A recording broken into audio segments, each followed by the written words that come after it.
All right, hello and welcome to round number 10 of the Schaeffer's Turbo Series from Road America. For Race First, I'm Matt Houston, joined in the booth by a couple commentators here.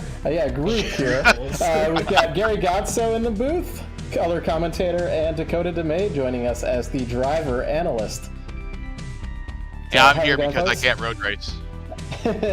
And then we've got Dakota, driver analyst. How's it going, Dakota? Good. Good. And so you're going to be running in the IndyCars later at Road America here. Any thoughts coming into tonight? Just looking to have a clean race, so we have a good finish. I always enjoy driving in Wisconsin, so it'll be a fun night. That was awful. That was bad.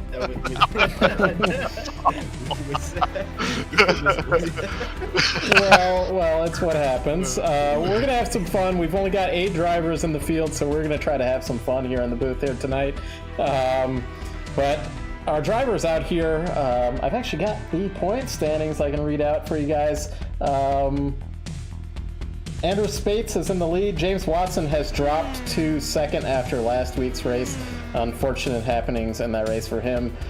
He got torpedoed off the track, and he's moved from the lead to second, but he's looking to... Yeah, he got pretty well screwed and came out very much on the short end of that one last week, and I feel awful for him about it. So nothing against Spates. I'm just kind of hoping for Watson to gain some ground and maybe make a run of it in the last race next week.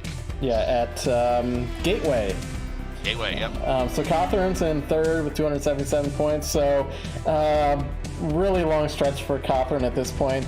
Kresge's out of the championship. Seinfeld's in P5 there.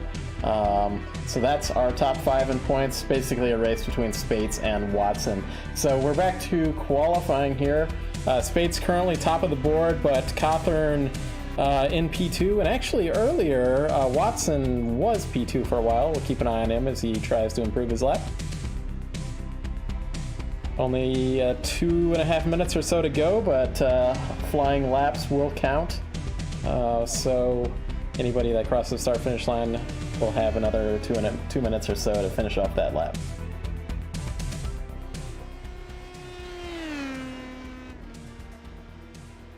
Looks like we've got a wild Robert Sadler out there in the chat here tonight, enjoying the music. This was some new music by Shane Coogan from the Cup Series here and his Western Waves Media Company, debuting here tonight. They have new music? Yeah. I didn't know that. Is it playing right now? Yeah, it is actually playing right now, so you can check that out.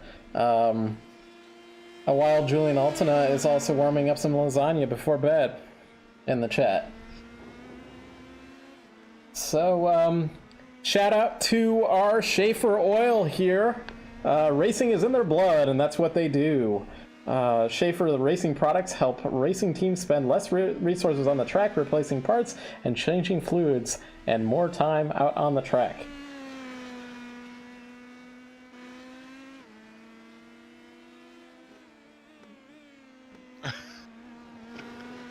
I think we'll just we'll run through. I wonder if we're going to have a really long pace lap here tonight, and if that happens, then we will have a time to run one of our awesome commercials.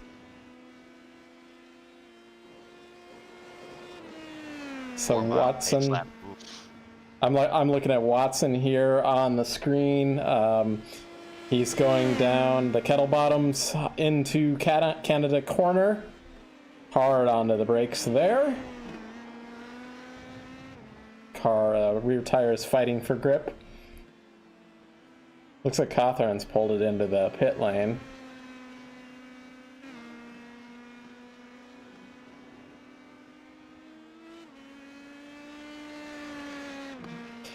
Watson here is back to his more familiar livery that he usually runs in this series.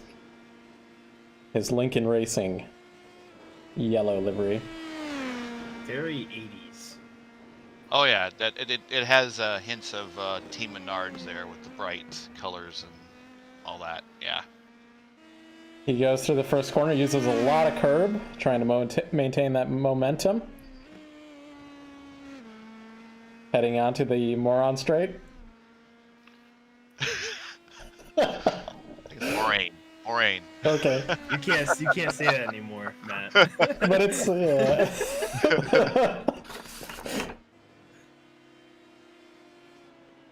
Oh, we could talk about how they named Canada Corner. That's yeah. I've repeated that in other broadcasts that I've had, Gary, because I assumed that it was. You could explain it when we go. You could probably explain it multiple times tonight, because we'll have different crowds for different, for the different races. Well, let's wait till if we're watching Watson here. Let's wait for him to get down there. He's a little bit of ways. Yeah, so qualifying's over, but flying laps count.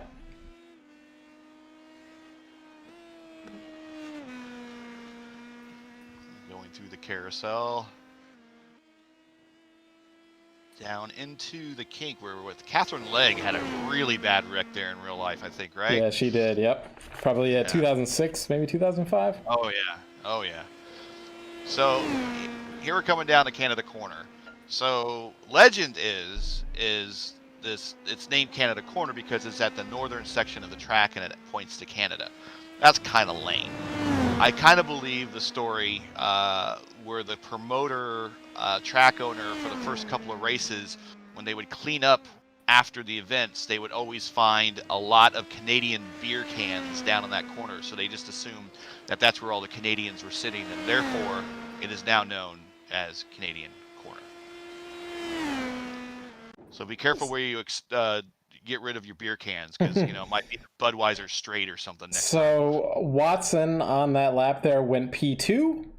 Nice. Looks like we're gonna have a full pace lap here, unless we're having a standing start. Oh boy. Oh, standing. That'll be different. We should do that. So we'll see what happens here. Appreciate the short pace laps usually, but this is the way it's gonna go. But yeah, Watson right at the end there. Let's go through the grid here, Gary. Have you got it on? Yeah, get the okay. Get the graphic to come up here. So I'll start with it. Andrew Spates taking the pole here to 201.906, followed by James Watson edging out Cawthorn right there on that last flying lap with 7 thousandths of a second. Cawthorn there on P3, Simon Fell in P4, Christian Jasper in P5, Jeff Destino in P6. And it looks like we got the admins in the 7th and 8th with Christopher Kresge and Tony Patty bringing up the last two spots on the grid. So that's it. Yep. Yeah, I'm gonna chime in here. It is a standing start. Okay. All right. Well, that's good. I like standing starts. Probably why they're staggered. Okay. All right. Good. Yeah. Here we go. Here we go. Trying to find a good camera angle for this. The radio traffic is a little entertaining. So Yeah, there was a race I was in recently that I was like, okay, we're doing standing start now, so wasn't aware of that until we were on the grid.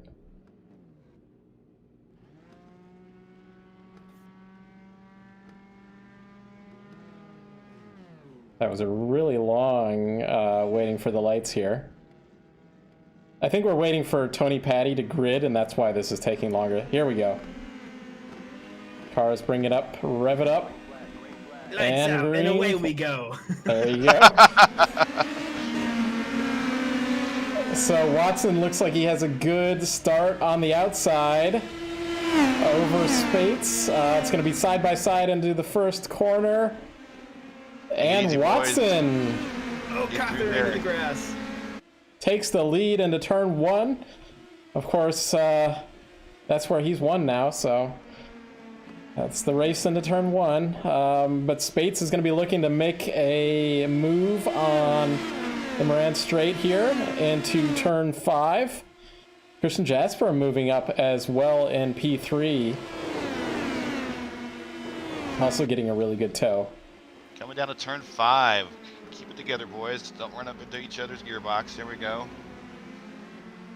Up the hill, under the bridge, and this little blind left-hander. Watson heading into the carousel now. The cars behind him, this is a little bit like an oval corner where you get a lot of aero wash in that corner.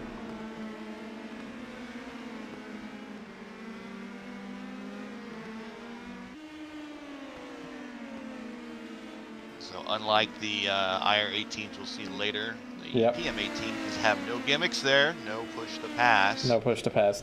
I actually think they might have push to pass in real life. I know the Indy lights do. Yes, they did. As Jasper looks inside of Andrew Spates here. Coming down Not to a braking gonna zone, happen. Canada corner. Yep, not going to make it.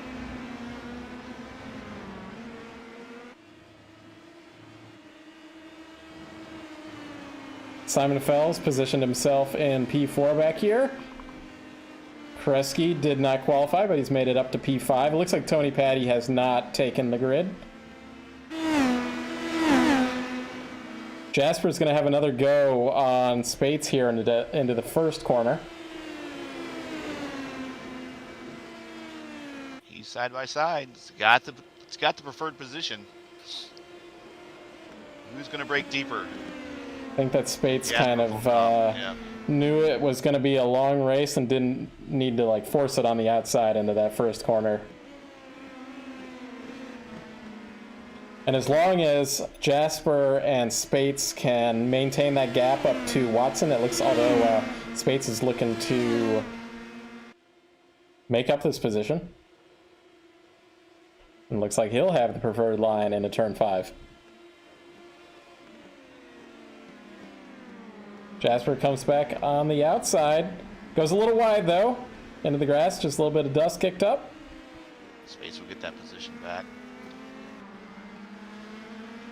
And Jasper comes back into turn 7 and retakes that position.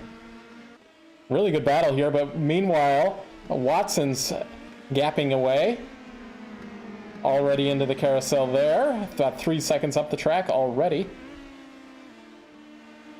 These two fighting each other, causing themselves to do slower laps here.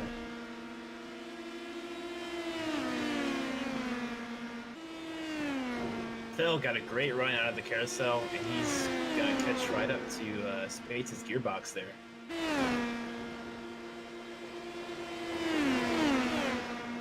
That's right. Just about 3/10 between these drivers here as they go through Canada corner.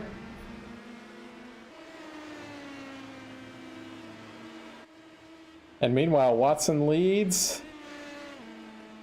Led every lap here so far. That's only about 2 or 3 laps at this point, though. It seems like it's been a little while, though.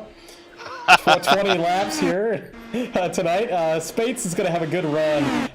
It looks like Fell had an issue there in that final sector and dropped back about 1.5 seconds. But Spates is going to retake that second spot, at least for the moment. Let's see if Jasper tucks behind Spates into that first corner. Some clean driving between these two, not forcing the issue.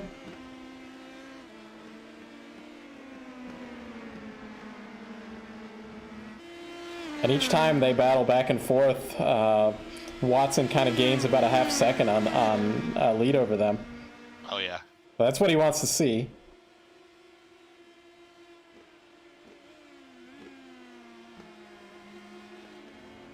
Hard onto the braking into Canada corner.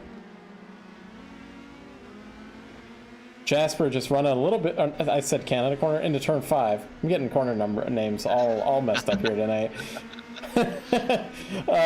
Into turn 5. Anyway, Jasper's kind of running a little bit too late on the brakes there and just going wide on that corner, getting into the grass and not having a good exit. And now he goes wide here. Yeah, so Fell's going to take that podium position from Jasper. I'm watching Jasper's cockpit view, and he's almost turning the wheel like 180 degrees for Well, those sharp turns. that's not going to be good on your front tire grip.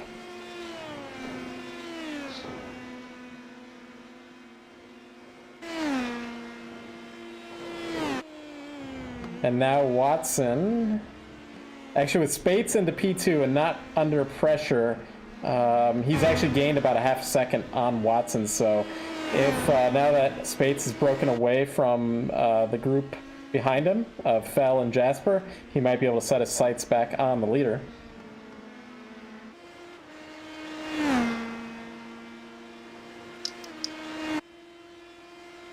Currently, James Watson has the fastest lap, which makes sense as with him as the leader. Yeah, I was kind of let the drama build up on that one. I was like, I turn to look and I go, well, yeah, the leader has the fastest lap. Well, it's not much of a secret there. 202.892. 202.892 is the purple lap so far.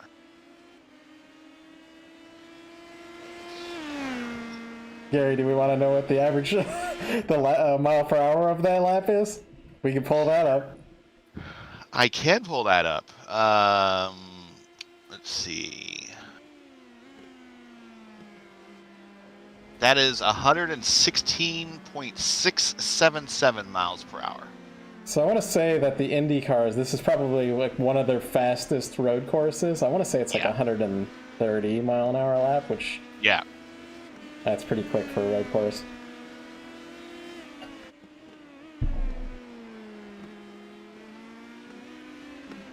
So the closest battle on the track is actually Jasper and Fell for that final podium position. We'll keep an eye on Spates and how his gap is between to the leader. You got Destino back here in 6th. He's about 10 seconds back from Cawthorn. We'll look at Cawthorn here. Cawthorn's about 5 seconds back from Jasper. So the pep talk today for Jeff before the race is drive to survive. Just finish and get those points. So that is his goal for this race, is just to cross the finish line and get those valuable points. Well, that sounds like a good strategy.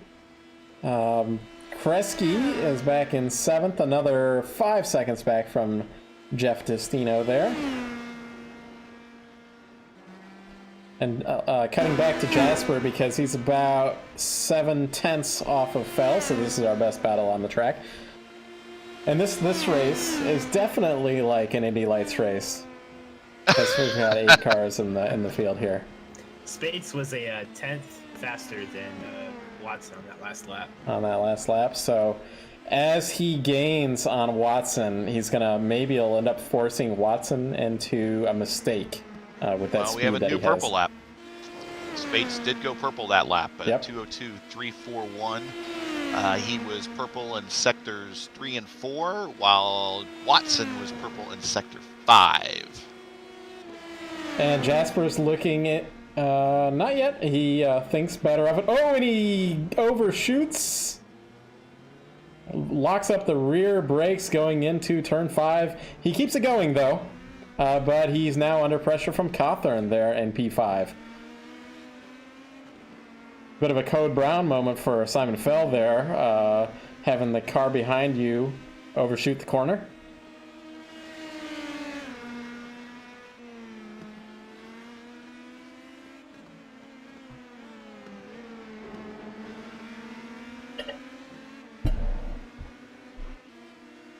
Spates has it under 3 seconds now. Okay. Jasper and Cawthorn through the carousel.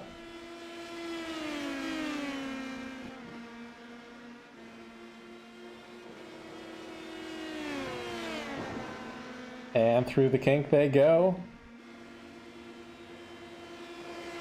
Jasper has been the faster driver through this race, but Cawthorn might step it up with smelling that blood in the water there from Jasper, making those mistakes. Looks like Spates is almost 2.5 seconds to Watson, so that's coming down pretty quickly. And it's all in the braking zones. And he set another purple lap, has Spates into a 202.180.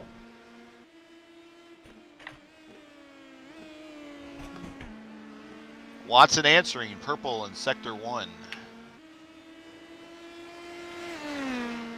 This is where Spates might push Watson out of his comfort zone, because this is for the championship. We already discussed.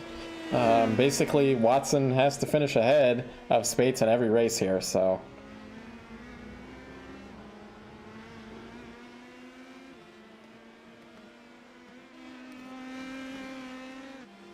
And Cawthorn making a move on Jasper into turn 5. Side by side out of turn 5. Heading to turn 6. Cawthorn has the inside line. Brakes a little bit early, and Jasper maintains that position in P4. Cawthorn is moving. He is now purple in sector 1.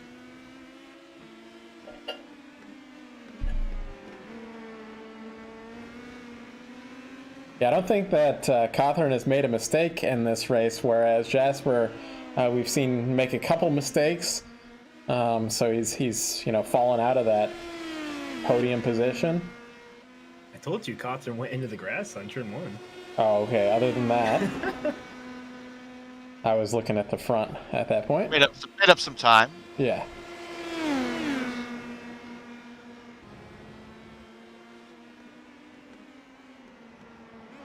But ultimately, their best laps, Jasper has been faster in his best lap then by about half a second almost over Cawthorn. Yeah, he's got it down to under 2.5 now. Does Spates, yes. Number 33.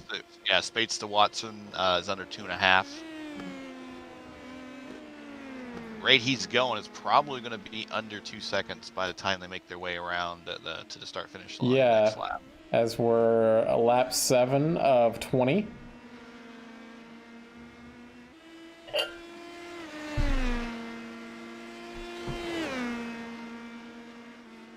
Cawthorn just 0.3 back from Jasper there, so keeping an eye on this battle as well. Now, in theory, they should be getting faster every single lap as the fuel burns down and more rubber is collected on the track. These guys should be getting faster and faster. And their laps are all pretty good, but not necessarily getting faster. Side by side into turn 5 is Jasper and Cawthorn. Cawthorn opting with the outside move on this one. Doesn't make it stick though. And Jasper maintains that position. But yeah, I think Spates is going to be about just under 2 seconds, like you were saying there, Gary. Oh, and Jasper makes another mistake. Cawthorn takes the position P4 into the carousel. But this is going to be a good battle because we know that Jasper is pretty fast, so...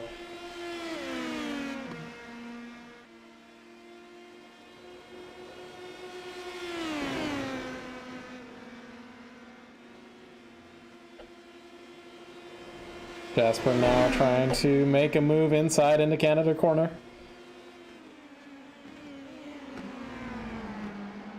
side by side through Canada corner. And right at the 2-second marks, Bates and Watson. And Cawthorn goes off, coming out of, I believe that is about turn 10 or so, side by side through the final corner. Corner numbers depend on who's counting at this track. iRacing counts it as a 12 corner track, but the official track map has 14 corners. Now Cawthorn's coming back on the inside down the front straightaway into turn 1.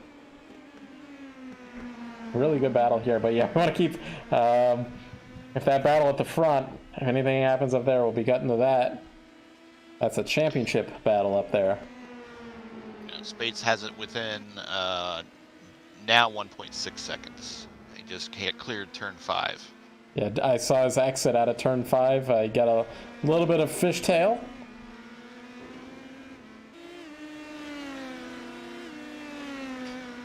Once he gets within about a second, he'll have really good, get a toe on these long straightaways.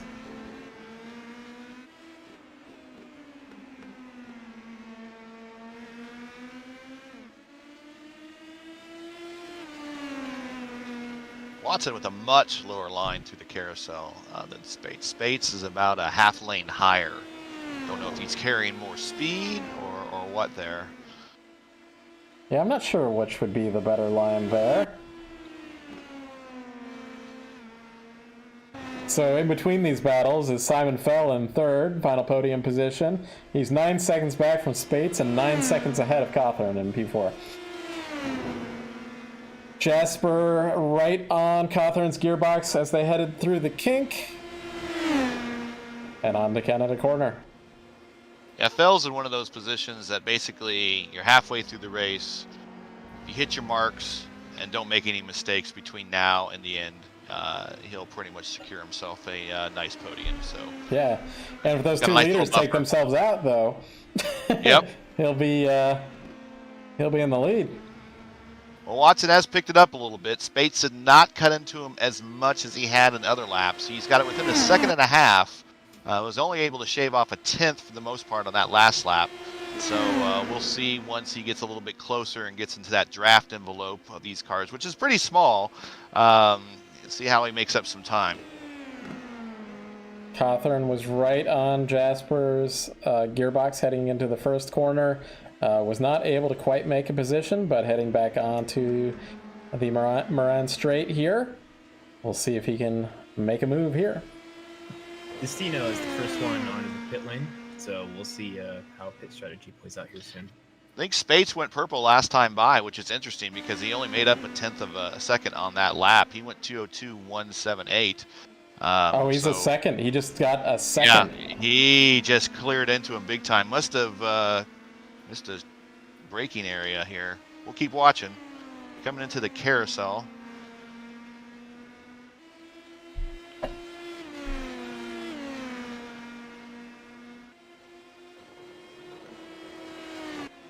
And it looks like Cawthorn has gotten around Jasper once again, but we're going to keep an eye on the front of this field now that this is within a second.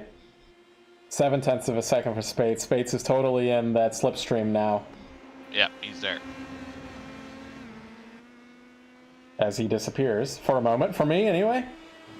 Oh, did Spates? Go on board with Spates here. Haven't done any onboards yet today. Yeah, that's ought to be an interesting lap to go on board with him because he is right there. About 275 horsepower in these PM18 cars, Indy Pro 2000.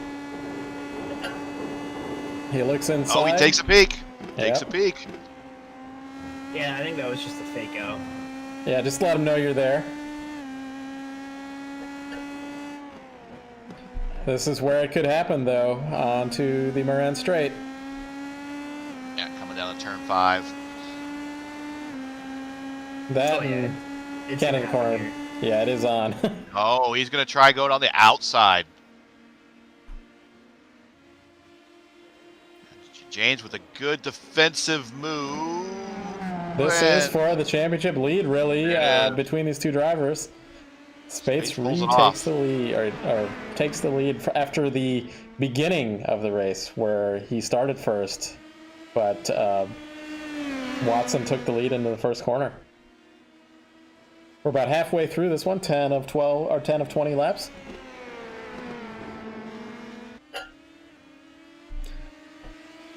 But can Watson stay in the slipstream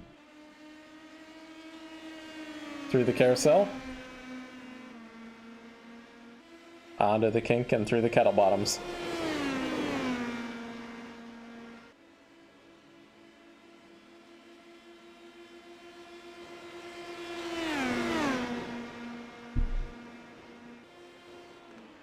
Did not quite have anything there for Spates.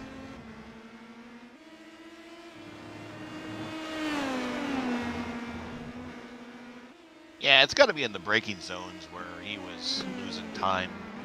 Watson took a lot of curb. Let me see what corner number was that. I think it was like turn 13, or I'm not even sure. Turn 13 maybe?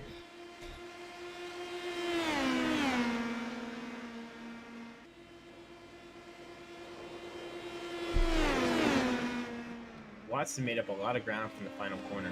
He's getting close to Spates again. Yeah, about 3 to 4 tenths between the drivers. Watson purple in sector 1. Come on board with Watson here. Lincoln Racing Car. He's got matching gloves to the car there, I see.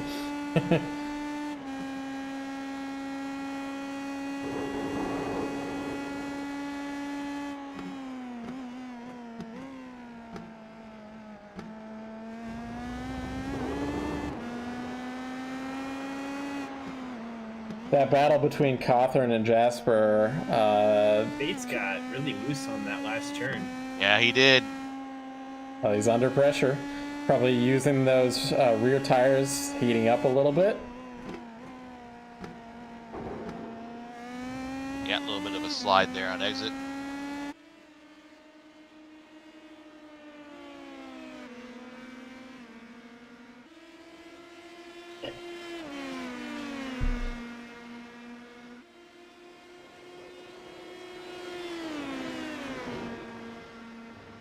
And that lead grows just slightly there for Spates.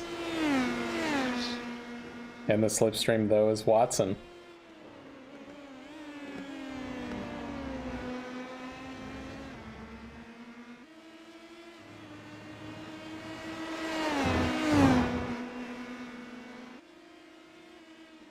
So there's a chance they might come up to Destino as lap traffic at some point in this race. He's about 25 seconds ahead.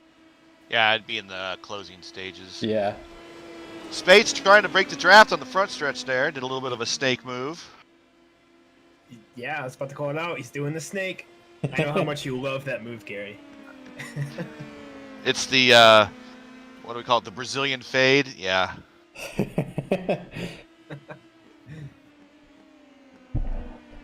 Well, I think it probably does have, you want to break that draft at Road America. There's really long straightaways.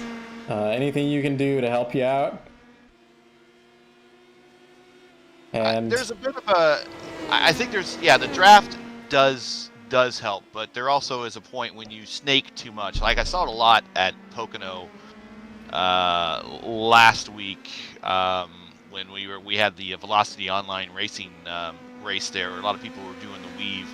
Yeah. And I found that if you just simply held your line and not scrub everything off, that it was almost just as good as being in someone's draft, because it wasn't very subtle moves to break to do a snake. They were doing extreme snake moves. So now we're not only you're trying to break the draft, but you're scrubbing off speed when you make that move as well. So I just said, hey, I'm just going to hold my position, and I never really lost ground, but never really made up ground. But kind of pushed the.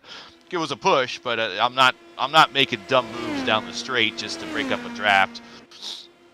So Jasper and Kresge have hit the pit lane, as well as Destino, as we talked about earlier. So I'm thinking an IndyCar, I don't know what the fueling for these cars is, how many laps they can make, but an IndyCar is only about 12 to 14 laps here, so with this 20-lap race, everybody might have to pit.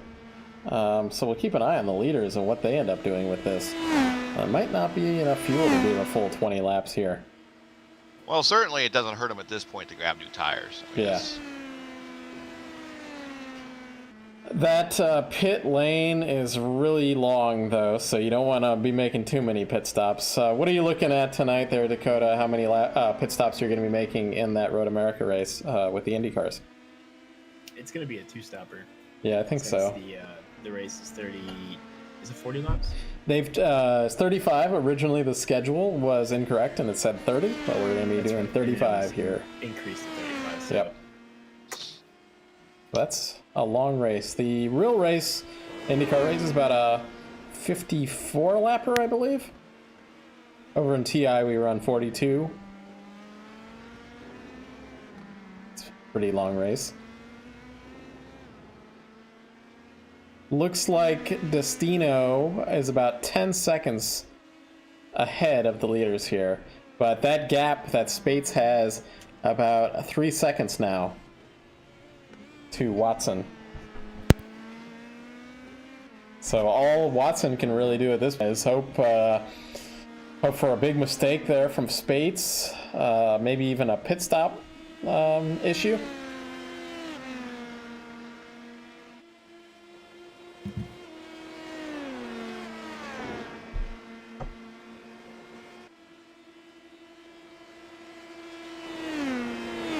Yeah, if I'm Spades, this is the lap to come into pit road. Even if you wanted to stretch it as far as you can, you don't really want to. Oh, he's actually going to get by Destino here anyway. Yeah, so. I saw Destino get. Yeah, Jeff's doing a good job watching the relative get ducks out of the way there. So if I'm Watson, this is the lap I come in. I just did I? Okay, everybody disappeared on me for a second.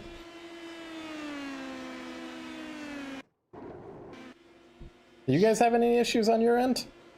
Nope. Just nothing right now. Interesting, because YouTube's completely fine, but my iRacing connection burped there for a second. Watson lost 3 seconds to Spates on that lap. And he's coming up to Destino, even though Spates was the one that was going around lap traffic. Like, even if, like, Destino there got out of the way totally, did everything he had to do, to get Spates, even then you still, a lot of the times, will lose time. So Watson might have had some moments on that lap. Yeah, it was actually like a 2:05 lap. Did you already say that, Dakota? Yeah, he was 3 seconds slower as a 2:02 versus a 2:05. Yeah, so he had an issue on that one. And now he's caught up to Destino. And having some trouble getting around Destino there. And there he goes. Cawthorn is slowly making up ground on Fell. Yeah, which I don't know if there's going to be enough laps to make a move for him. Yeah. I was just noticing it right at the moment you said that. I was looking at that, and we'll see what he can do. Really comparable lap times between the two drivers, though. So Fell might have had an issue at some point where he did a lap, put a tire off or something.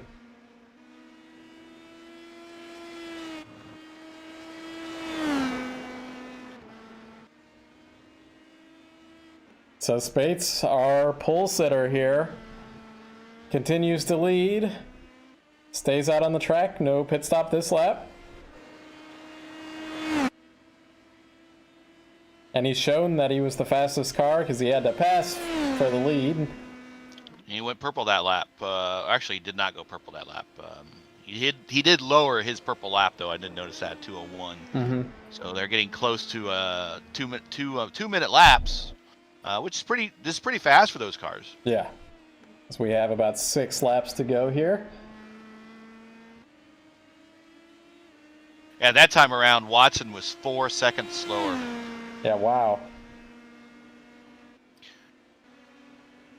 And on top of that, Fell was 5 seconds faster, or actually 2 seconds faster, excuse me. So he might actually have some time to cut into that lead.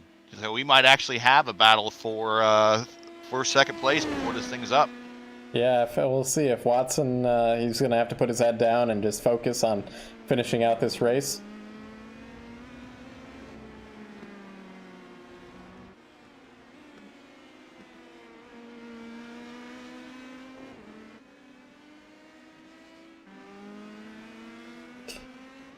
Hey Gary, why do they call it Canada Corner again? There's two schools of thought on Canada Corner. The first school is it's the northernmost part of the track and it points to Canada. And if that's true, then maybe so be it. But the other school of thought is when the promoter first opened the track, he would find that there were a lot of Canadian beer cans left down in that corner by fans. So the assumption was they had to be all, of course, Canadian fans. So therefore, the name of the corner, mainly because of beer cans, is the Canadian Corner. Or Canada Corner. I did a nice slow-mo in Canada Corner with Spates while you were explaining that.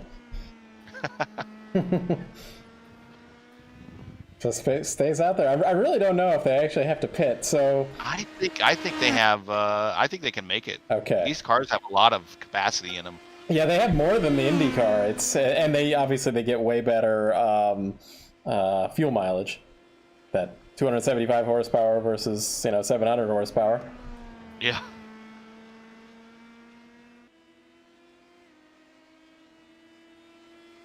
I think I'm gonna go ahead and play a nice commercial here from Schaeffer's sponsor. They'll do a much better job of explaining their product than I can.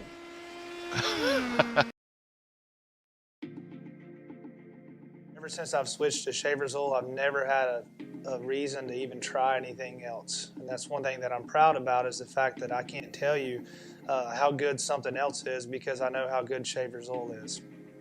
My engine builders, Tony and Glenn Clements, have said about the oil we run. They've told us that out of all the motors that they get and rebuild every year, ours looks the best, and a lot of that has to do with the oil that we run. One of the things that I love about Schaeffer's oil is the fact that all of their reps are out in the field and at the racetracks with us, seeing what all the racers need, seeing what ideas we have or anything that we can improve on.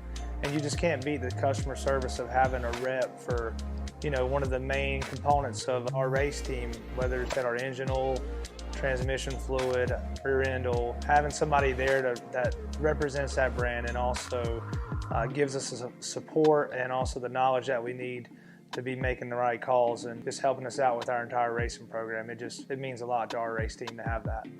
My name's Chris Ferguson, and I drive the number 22 Dirt Late model. I've been using Schaeffer's oil racing products since 2009. I absolutely have no doubt that we're using the best products that is possible for Dirt Late model racing.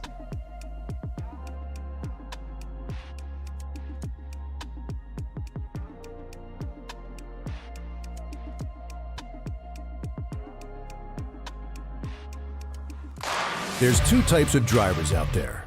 Drivers who know how to protect their investment and drivers who don't. Car owners who know how to get more miles per gallon and owners who don't.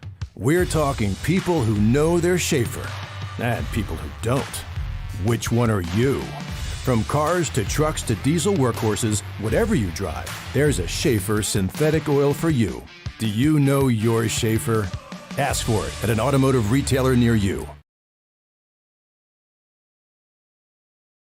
All right, we're back after that long commercial break. We've got 4 laps to go. Andrew Spates is still our leader here. Road America heading into turn 5. But paying some bills there with Schaeffer's oil sponsorship. Really grateful for them for sponsoring this season of the Reddit IndyCar League. So you can go back further in the field, and if you're in Fell's car, you can see Jasper now, or excuse me, you can see Watson now. So it's going to be motivation for him now that, I've kind of been making laps, I've been doing my thing, I'm staying out of trouble, and then all of a sudden, here comes P2 to me. Oh, and he goes wide there in that corner. So There's hopefully one problem. that you have when you see that guy in front of you, you start pushing a little harder, right? So we maybe just gave him the broadcaster jinx. We'll see. But he was cutting into him, so there's still time. There's still 4 laps to go. This is a huge course. It's 4 miles long. So one little mistake, and he is pushing in the carousel big time. So he is definitely trying to make up that time. But one little mistake, it's really multiplied here. Yeah. You can really hear the cars bottoming out at points in this track, and this isn't really a rough track or anything like that. It's pretty smooth, but occasionally they have some bottoming out that they do. I think they're just using the high downforce package, and that's probably part of that problem. I don't know you necessarily need the high downforce package for this particular track. Generally with the iRacing setups, I generally just go with the high downforce, even if it is what you would consider a low downforce track. It's just with their baseline setups, I just find the high downforce ones easier to drive. Sure. You might be slower on the straightaways, but you're faster through the corners. You just make it up.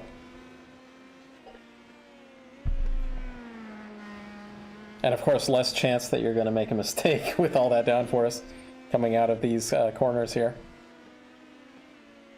Spates hits the inside curb on turn 5. Almost took him around, but he saved it. Ooh. Oh boy, that's what you don't want. Although he has a big lead, 20 seconds, but if he was to spin off, hit that grass that's basically like ice and make contact with the concrete out there, a lot of concrete around the track, that would certainly change things here. Certainly that's what Watson's hoping for.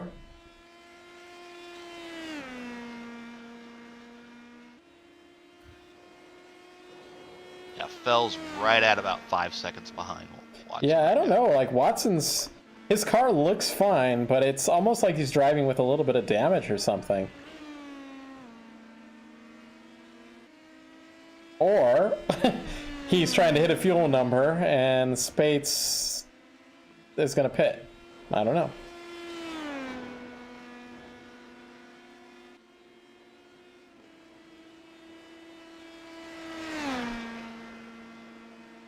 But yeah, the closest battle on the track is this fell between Spates is coming in. Spates is coming in. All right, there we go. There was our answer to that. Number 33 on the pit lane. So it's Watson now playing the fuel game. Or does he pit right here too? Wait, we'll see. Coming out of the final corner, what does he do? Watson stays out. Fell stays out.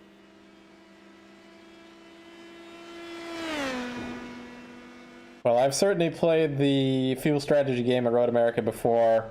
You want to be letting out of the throttle at the first marker on the brakes rather than probably like you'd usually brake at the second marker. About the 5th marker, the 500 feet sign or something. That's where you'd have to get out of it to start saving some fuel. So Fell now is within 4 seconds, 3.8 back. I think that it's just Watson is saving fuel here. 2 laps to go. Spates is out of the pits. He's on the Moran straight. He's only 7 seconds back from the leader, Watson. This is going to be really exciting here, folks. I don't think there's anything more exciting than a fuel saving race. Well, and there's no way to save fuel in these cars other than use your foot. That's right. You can't turn down the boost. You can't do anything. There is no gimmicks to say, well, I'm not going to use DRS or KERS or anything like that. These guys have to use their own foot to minimize the virtual fuel load. Yep. And he's playing it really good. Clutch and coast, just like Brian Herta was telling Rossi on the backstretch of the Indianapolis 500. So we'll see. It's coming down to 2 to go. He's going to get the white flag. He's coming into Canada corner, and Fell is now under 3 seconds behind him. And Spates is He might have taken tires on that, and then his tires are just coming up to temperature because he hasn't gained much. He did not take tires. Okay, he did. All right. Then his tires are hot and he's ready to go. Both first and second bypass pit road. So they are now committed. They are fully committed to the strategy. So can he make another 4 miles here at Road America, Elkhart Lake, Wisconsin? Watson Spates doesn't even go into 6th gear on the front straight. Spates is under 5 seconds back. Fell 2 seconds back from the leader here. White flag. Final lap. This is shaped up to be pretty exciting. Before we're like, I don't know about this, but now we got 8-car field, and we're going to come down to the final 3 all within 2 seconds of each other. So here we go. Yeah, here we go. Fell's now under 2 seconds. Amazing race Coming here. to turn 5. This is about the point ABC would go to commercial.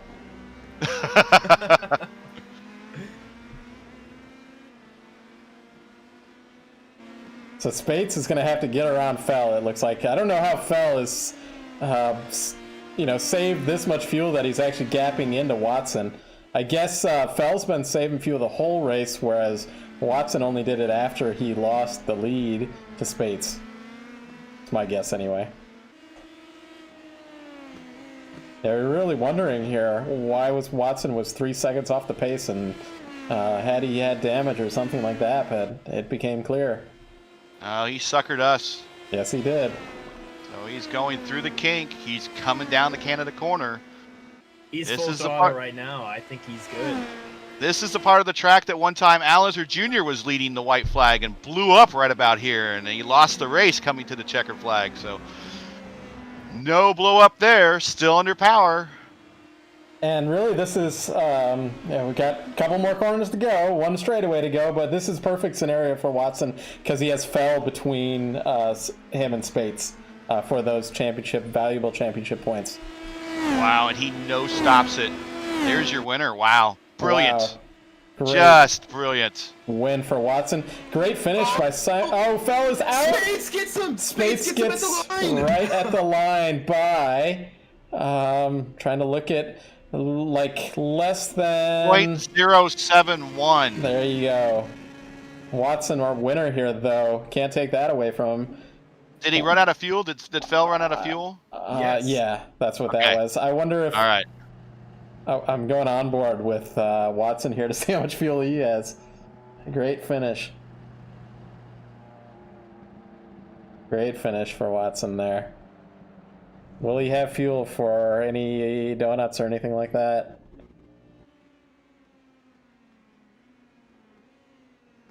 He's just sitting there. Yeah, Spates basically says, "You sneaky son of a gun," and I'm cleaned that up. Yeah. So he might be out. He is. I think he's probably out. Well, we'll get an interview. Ask James how he did it here in a moment. I got Jasper's going to try to push him. He's still got now it. He's doing some donuts. Okay. There we go. Maybe he was switching over and watch the broadcast to make sure that we had him on the camera. And there, I think. Oh, yeah, I think he's about. He said he had 0.2 of a gallon left. Wow. Well, great run by Watson here. We'll get him pulled up for an interview momentarily.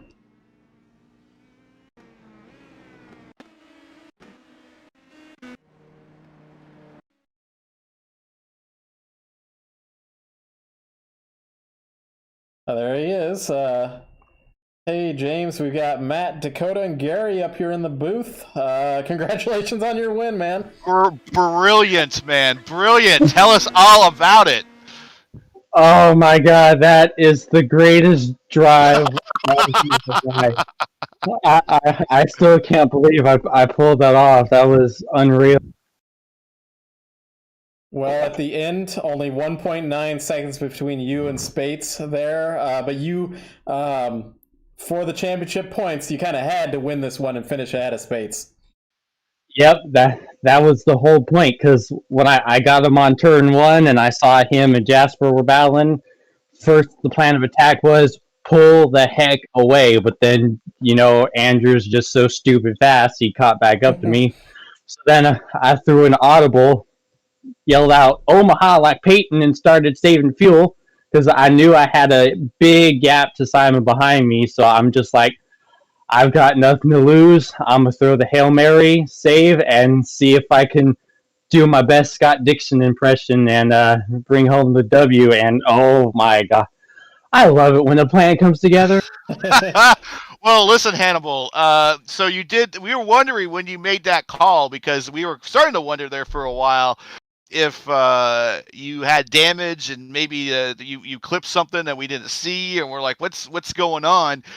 So you did. You committed yourself to the new strategy just after you got passed, right? And you're like, well, I'm in this to win it now. I'm not stopping. So that was you said an audible. You made that on the track decision. That wasn't a strategy you were planning to make coming into the race today. No, I was trying to figure out what I was going to do because I knew in practice I wasn't going to have enough fuel. So I was trying to figure out what to do. And when Andrew caught me and passed me, I'm like, well, there it is. This is what I got to do, because I tried to stick with him and draft him, but like the dirty air, I just couldn't stick with him in the corner. So that's why I just said screw it and completely committed. Like I was going like 3/4 throttle down the straightaway. That's the other question I was getting ready to ask, is where were you saving the most? Yeah, like I when I committed to it, like I think it was around lap 12 or 13, I was doing like, I wasn't getting to like full throttle at all. Maybe a little bit coming out of the corners. And then I started to do it a little more, like after turn 4, when you get to the middle part with the bridge and everything. Mm-hmm. That's when I was getting on it a little more because I knew I also had to keep Simon back. But yeah, pretty much every straightaway, just 3/4 throttle the whole way. So did I hear you correctly? Just said that you finished with 0.2 left in the tank? I 0.2. I had just enough to do a burnout. Yeah, that's what we were wondering, because we had to watch you for a while. It's like, did he have enough for a burnout? Because in another series, in the Tuesday Night Thunder, West Shire didn't have enough for a burnout last week in the race. But you had enough there. But a great race, man. Any thoughts going to Gateway next week? That's going to be tough. Should be interesting. Pray for me, because I hate that place with everything I do. Well, like, I just can't do good there. I just can't get the car to keep from understeering, no matter what I drive. Indy cars, Crowns, Cup cars, I just suck. Well, it is a tough track, especially with all the... Well, this car has a new tire model, but the Indy car with the new tire model, it's much more difficult than it used to be. Other thing we were going to say, we talked about in the broadcast, is you had to do this fuel saving only through your throttle pedal, your foot. Whereas over with the Indy car, you have the fuel mode dial you can work with, but really good on you for getting that working, all by yourself, brilliant. really. Just brilliant. Thank you. Thank you, guys. I appreciate it. All right, well, have a good one, and we'll see you. We'll see you probably on Tuesday or Wednesday here. Tuesday Night Thunder coming up, and then back here next week. Heck yeah! Looking forward. Go celebrate, man. Yeah, go celebrate. Have a good one. Thanks. Okay, we're done here for the night, or not for the night, but for now, and we will be back at about a half hour for the IndyCar race here at Road America. So thanks for watching, guys, and be back in a half hour or so. See ya.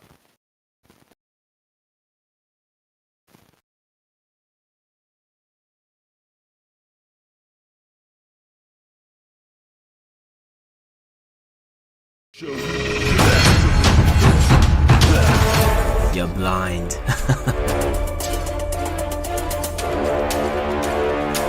You're trying to escape from here, aren't you? want to see how far you can make it before your head is chopped off.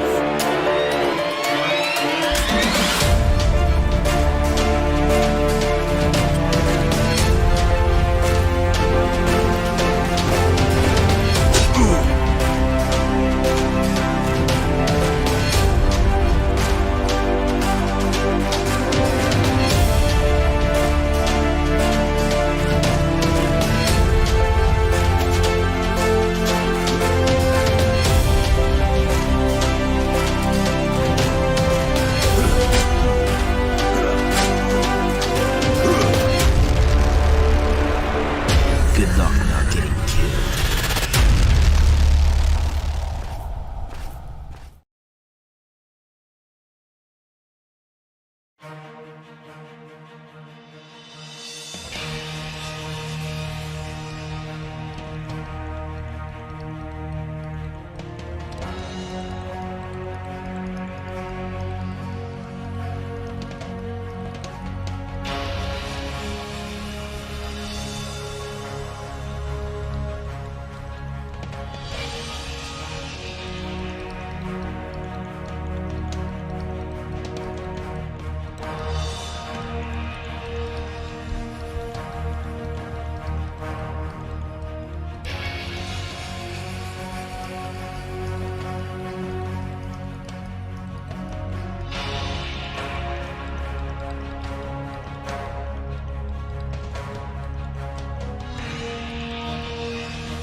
Ever since I've switched to Schaeffer's oil, I've never had a reason to even try anything else. And that's one thing that I'm proud about, is the fact that I can't tell you how good something else is, because I know how good Schaeffer's oil is. My engine builders, Tony and Glenn Clements, have said about the oil we run. They've told us that out of all the motors that they get and rebuild every year, ours looks the best, and a lot of that has to do with the oil that we run. One of the things that I love about Schaeffer's oil is the fact that all of their reps are out in the field and at the racetracks with us, seeing what all the racers need, seeing what ideas we have or anything that we can improve on. And you just can't beat the customer service of having a rep for, one of the main components of our race team, whether it's at our engine oil, transmission fluid, rear end oil. Having somebody there that represents that brand and also gives us support and also the knowledge that we need to be making the right calls and just helping us out with our entire racing program. It means a lot to our race team to have that. My name's Chris Ferguson, and I drive the number 22 dirt late model. I've been using Schaeffer's oil racing products since 2009. I absolutely have no doubt that we're using the best products that is possible for dirt late model racing.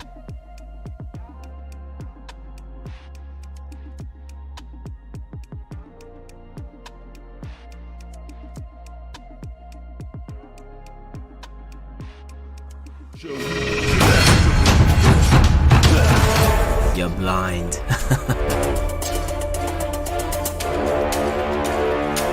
You're trying to escape from here, aren't you? I want to see how far you can make it before your head is chopped off.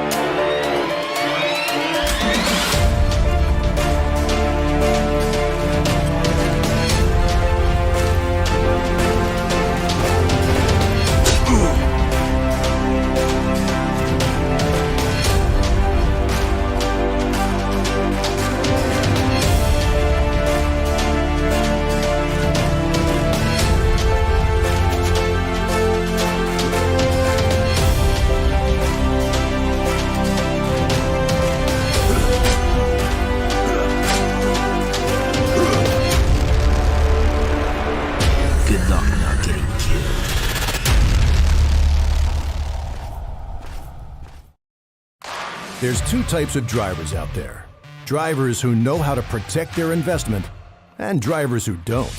Car owners who know how to get more miles per gallon, and owners who don't. We're talking people who know their Schaeffer, and people who don't. Which one are you? From cars to trucks to diesel workhorses, whatever you drive, there's a Schaeffer synthetic oil for you. Do you know your Schaeffer? Ask for it at an automotive retailer near you.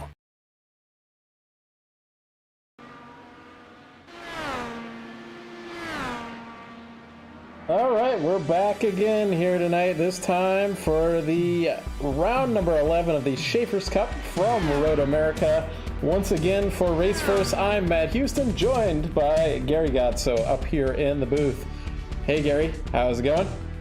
It's going great, man. It's going to be a mighty tough act to follow. I know that we only fielded 7 cars in that last race, but gosh, if IndyCar can repeat the finish of the Turbo Cup, if the Schaeffer guys can do that, then we're in for a great race. If not, I don't know what to say. I'm just hoping that it would have a repeat.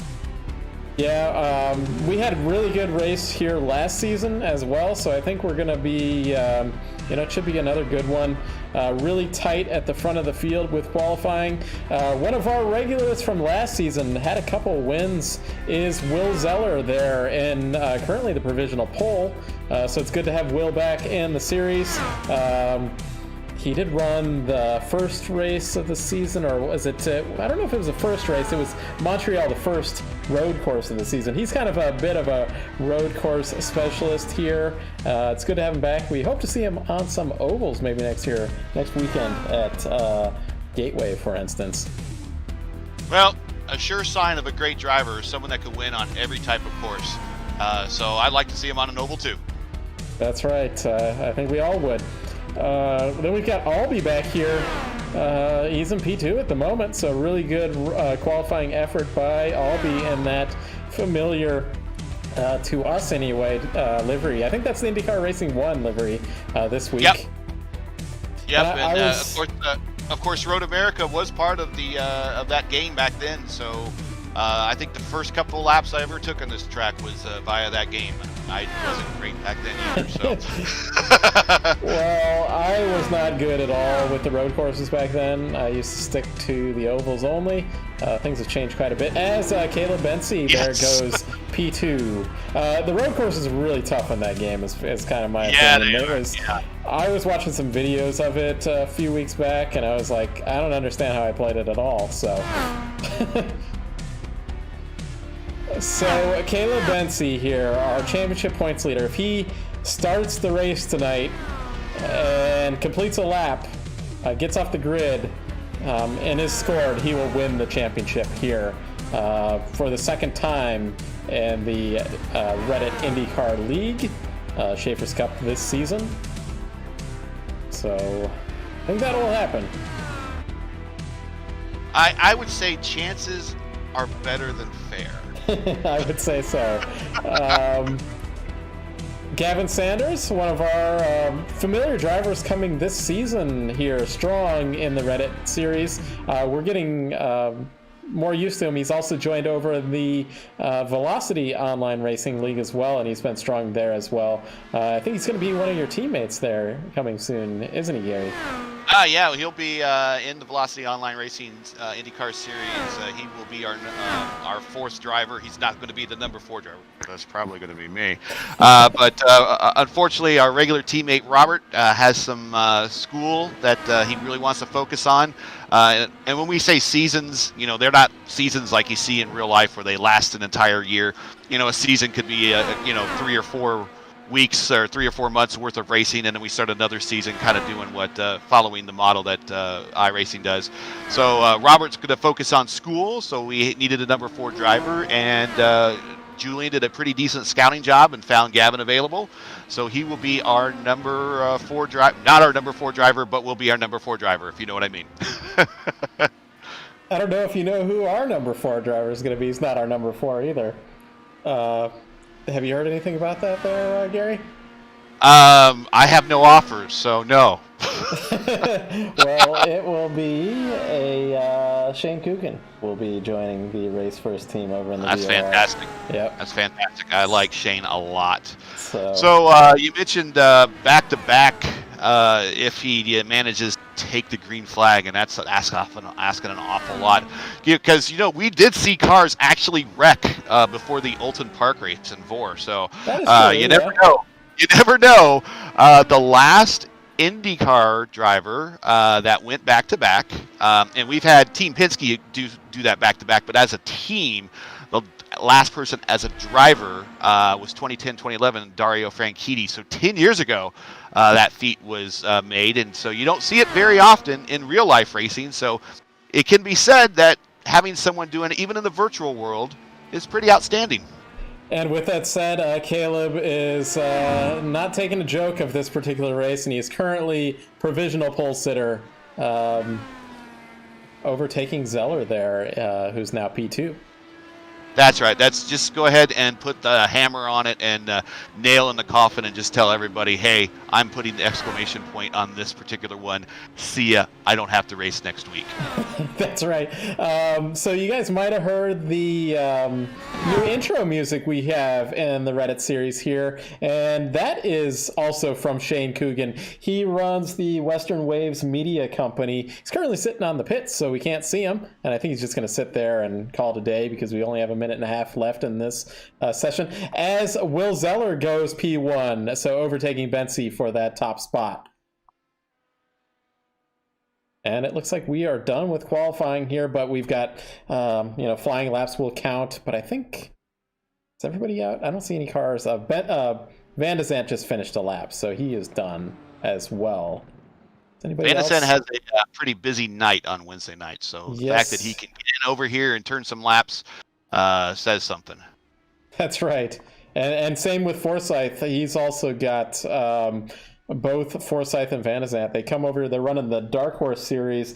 Those races start at 8 o'clock, and they run that, and then they got on over here. As Tyler Coogan just finished a lap as well. Yeah, he's in a real cool livery we'll talk about. But Forsyth even has a little bit more of a challenge because he is racing with hand controls. I was talking to him a little bit about that earlier today, and it sounds like he's going to be running with the hand controls for at least another month or so at the earliest. So I do not envy him. No, relearning basically. That's kind of like what Robert Wickens has kind of done. I don't think I could do it.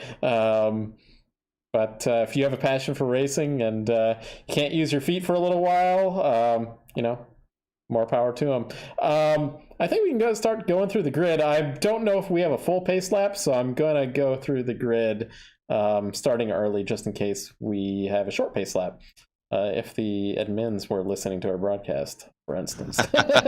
Okay, so here we go. So starting P1 is Will Zeller making his triumphant comeback here to the Schaeffer's IndyCar, or r/IndyCar League.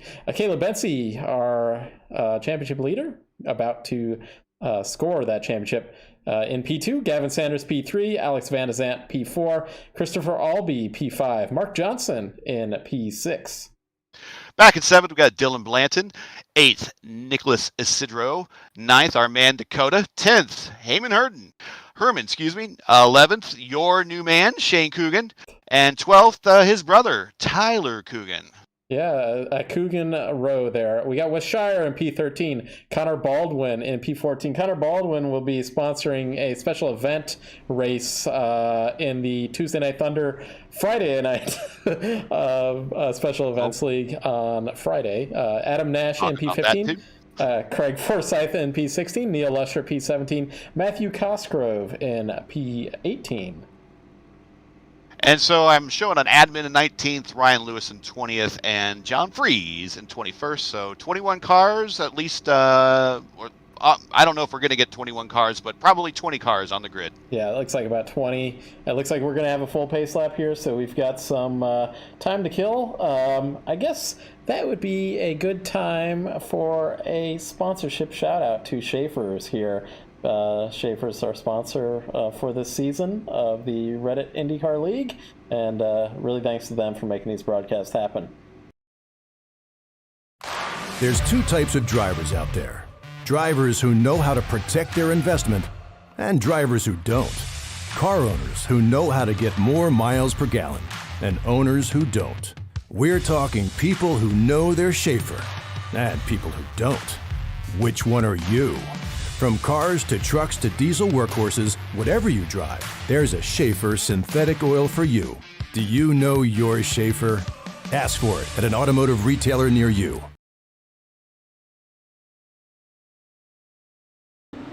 All right, as our pace car pulls away, we got the Porsche Safety Car here today. A little bit special. Don't usually see this one here. It's usually the Mustang or what I think is a Chevy Silverado, but I'm not 100% sure. Yep. Yeah, the truck.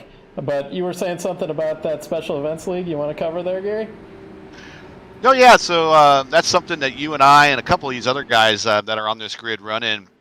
It's basically take any type of crazy car and track combo, and if you could think of it, this Special Events League does it. So originally it started off as kind of a 50-minute mini enduro, more like a sprint, but he had all of the open wheel cars on the track at the same time. So he had IR18s, PM18s, Silver Crown cars, and the IR01s. And that was, and they have this particular league. They televise or stream their races on a streamer. So It's streamed. They got cash prizes and everything, so there's real money behind this. And the events are a lot of fun. Last month was, get this, the night of sports cars, and they were sports cars, LMP1, LMP2, and the Corvette prototype. Was it the Corvette Daytona prototype? They didn't have the prototype in there, but they had the GT1, I believe, Corvette GT1. Yeah. On the iRacing Super Speedway at night. Okay, the iRacing now the kicker. You're like, oh, what's the big deal? The kicker, the iRacing Super Speedway doesn't have lights. So we had to use the lights of our cars in order to complete the race.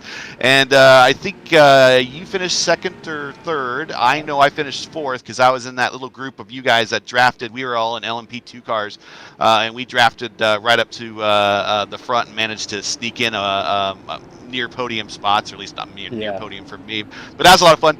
This month, they're going to be doing the Car of Tomorrow, the ARCA car, one of the Gander trucks, and the Whelen Modifieds, all on the iRacing Super Speedway, and that will be another like 50-minute little sprint race. So it's interesting. It's class racing of another type, but it's a lot of fun. The next thing they're going to do is they're going to attempt to do some type of roller derby on the Bristol track in March, and that's one of the things that I'll be participating with Raceverse in. That's right. And some connections otherwise just us in that league is Jason Owens, who he didn't run in the Turbo Series earlier, but he's usually a regular in the Turbo Series. He runs that league. Isidro here in this league won our class there, Gary, in the P2. So he's starting here in this field. And he did that, I tell you what, props to him, because he did that without the draft, and he broke away from all of us. He found a line that the particular car didn't scrub off speed and exploited it and beat us all pretty handily. Yeah. So I have a lot of regard for his driving skill for figuring that one out, because it was me, you, and Van de Sant basically slugging it out with a bunch of other guys, and we could never figure it out on our own. No. Well, we're about to go green here. Coming out of the final corner, Will Zeller is going to lead us here at Road America. Caleb Bensi on the outside. We'll wait for that green flag.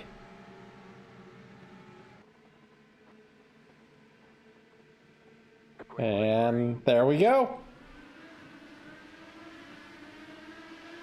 35 laps here tonight. Bensi stays strong on that outside line with Zeller into turn one. Gavin Sanders looks inside of Bensi. Not going to happen. So far, so good through turn one. Yeah, everyone's being nice and polite. So far, so good through turn one. Now, another thing to talk about in this race that we really haven't mentioned is red and black tires. The red tire, a little bit faster, degrades a little bit quicker. The black tires, a little bit slower, but they should last longer. As we have four wide into turn five, that is Shane Coogan, Isidro, another car. But Dakota there in the black tire, so different strategies going here. As Hayden Herman goes off, that is turn seven. He has impacted the wall there. Too bad there for Hayden Herman. He had a really strong run last week at Texas. Yeah, Dakota likes that strategy of going with the black tire, or the primary tire first. Yes. He does that quite a bit, and it seems to pay off for him. Yeah, it's kind of the strategy that I take as well, honestly. I think I saw Shane Coogan might have been on that strategy, but has Shane been off? Yeah, I think he has been off. Yeah, Shane had an off. And he is on the Reds, though. Okay, so it appears that Dakota is the top driver that is in the black tire strategy. Running in ninth, so we'll see how this works out for him.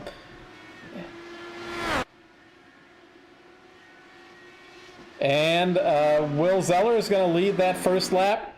He's already gapped about a second and a half over Bensi. Bensi's got Gavin Sanders right behind him there in P3. And before we forget, congratulations to Caleb Bensi for winning the Red League Championship. All he had to do was start this race, finish a lap, and he has won the championship for season 2 of this series. Back to back. Hey, even before that, it was quite a ways before there was an even back-to-back champion, at least on the IRL side, and that was Sam Hornish in, I believe, 2001 and 2002. So it's very rare indeed on the IndyCar side of things. I have to go look up Champ Car. I believe there was a string of 4 days. I think it was a string of 4 days there, yes, yeah. Yes, I don't know. Yeah, I think he won them 4 in a row. If he didn't, yeah, it's got to be him. 2004 to 2007, I think he won all of those. Like, as soon as it became Champ Car, he won them all.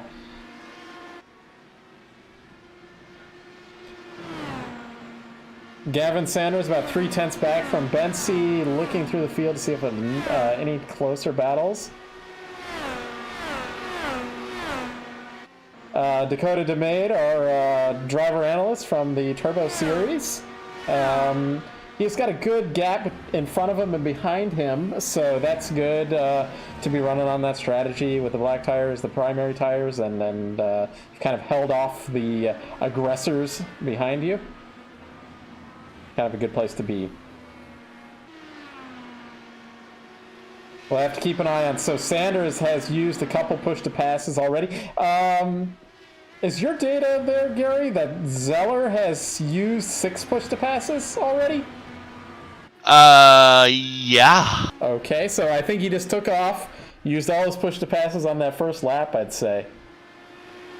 My timing's off, though. It says he has a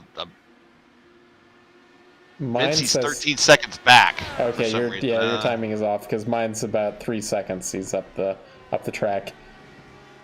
As they head into turn 5.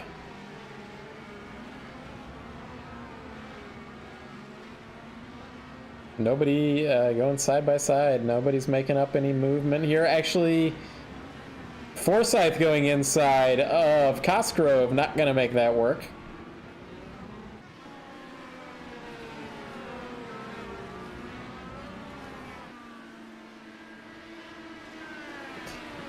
You have to wonder, though, in this field, if possibly Zeller might be using his tires a little bit too much. Yeah, and he's on the alternates. How long can he go? Yeah, and you just might use up your tires just a little bit too much. So Caleb's running about a 45-second lap. Everybody's kind of running a 45-second lap, but Zeller last lap was a 43.978. Most of these drivers, again, Zeller has maybe a little bit less experience on these tires.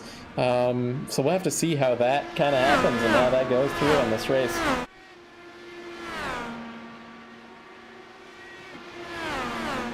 Did see a little bit of an issue with our YouTube stream for a moment here. Hopefully we can get that sorted.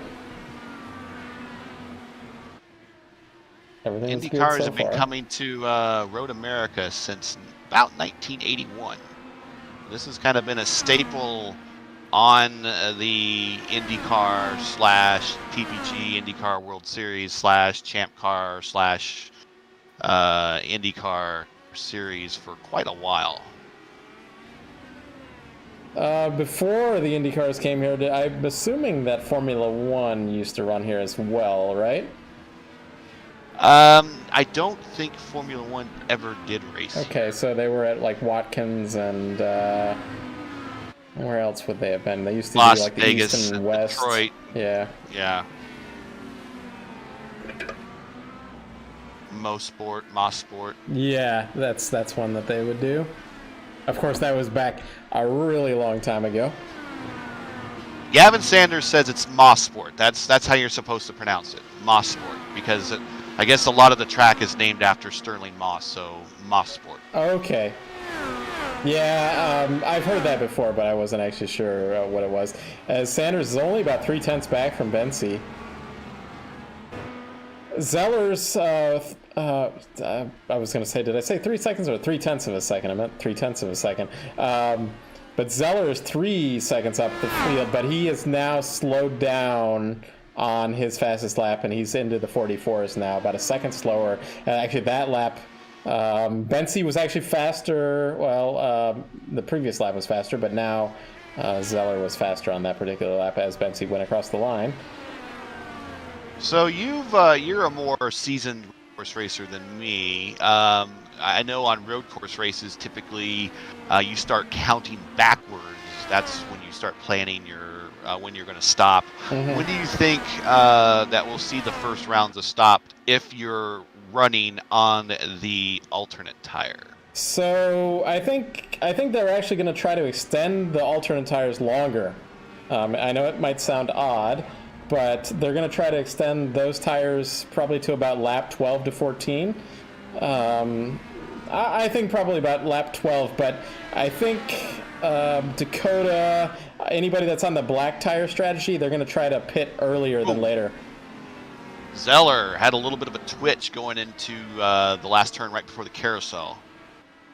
Interesting. So those tires might be going a little bit off for him.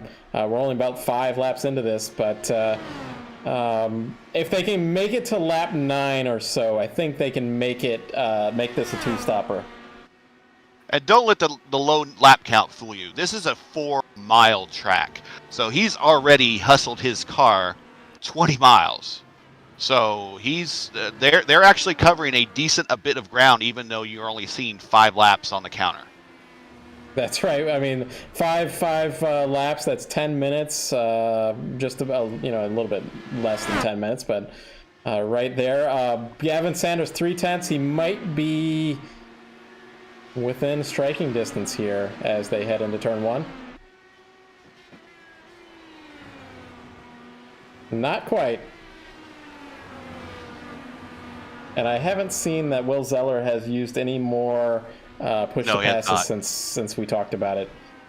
This last lap between Zeller and Bensi there were equal, 1 minute 45.9. Meanwhile, say Dakota on those black tires, he's almost 2 seconds off. He ran, so Tyler Coogan ran a minute 47 last lap, and Dakota's run at a minute 49 on his last lap. So slow on Dakota there.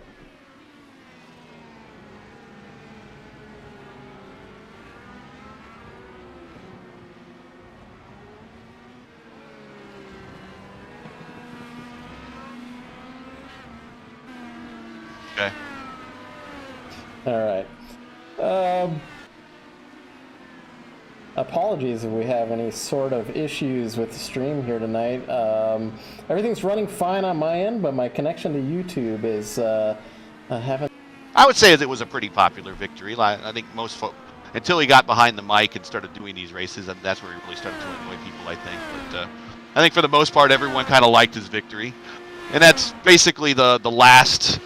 99 really was the last year we had any IRL regular winning of the 500. After that, it was the invasion of the kart teams, and we all knew that they were better.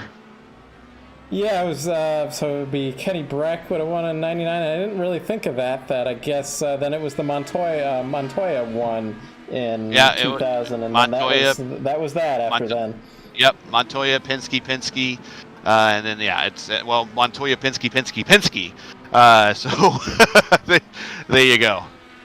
Panther did try to hold up their bargain. They did try to hold up the IRL flag for a long time, and they came within a turn of winning.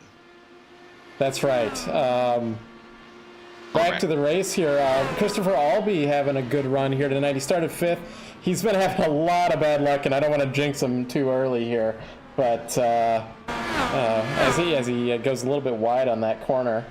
But yeah, strong run for Albee so far. Let's hope he keeps it on the track. We've got a few cars. Adam Nash in the pit lane. He had a wreck earlier. Hayden Herman also back on the track after having that wall contact. Ryan Lewis on the pit lane. He's having an extended stop here. He might have gotten a speeding penalty into the pits. And Connor Baldwin had a bit of an extended stop at lap 4. It's showing him out, though. So as Bensi guards into turn 5, Bensi guards that inside position from a pass from Sanders. That fight for second, third, fourth, that's we probably want to look at that a little bit, because that's a very interesting group of very talented drivers, and they're just slugging it out. Yeah, 3, 4, and 5 right there. Or actually, not 5, 3, 2, 3, 4 right there. Yeah, They're coming 2, 3, up 4, on John Freeze, lap traffic there. We'll see what John does. John raced Zeller down the front stretch pretty hard, I thought, even though he did move over. So I'm not sure what he was doing there. Maybe trying to judge, see how fast he could keep up with the leader or something. Yeah. But he got by eventually. No one likes being lapped. I'll say that. You know, you want to stay on that lead lap for as long as possible. And Caleb's looking to get around him here. And it's not quite happening here. I don't think Caleb's going to be too happy about that, and neither will Sanders. Are they going to be on push to pass here? I'm going to go on board with Sanders. There's really no place for Freeze to duck out of the way.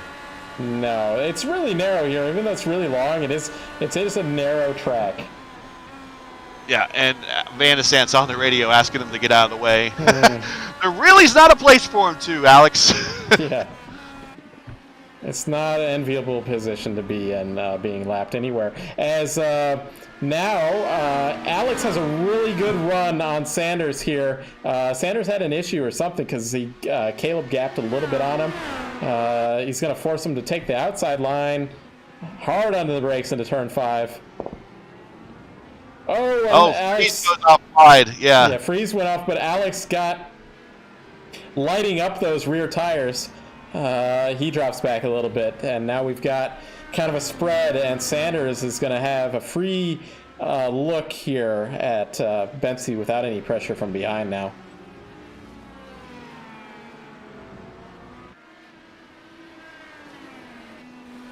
So we're coming up on lap 9, which is where I said that Dakota might be pitting. Looks like we continue to have some issues with the stream here, but I think it's been sorted out now. Might be slightly lower quality, but at least it's running smoothly.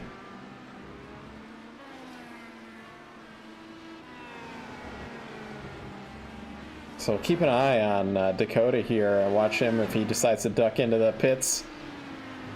Meanwhile, Zeller has increased the lead to 5 seconds now. Yeah.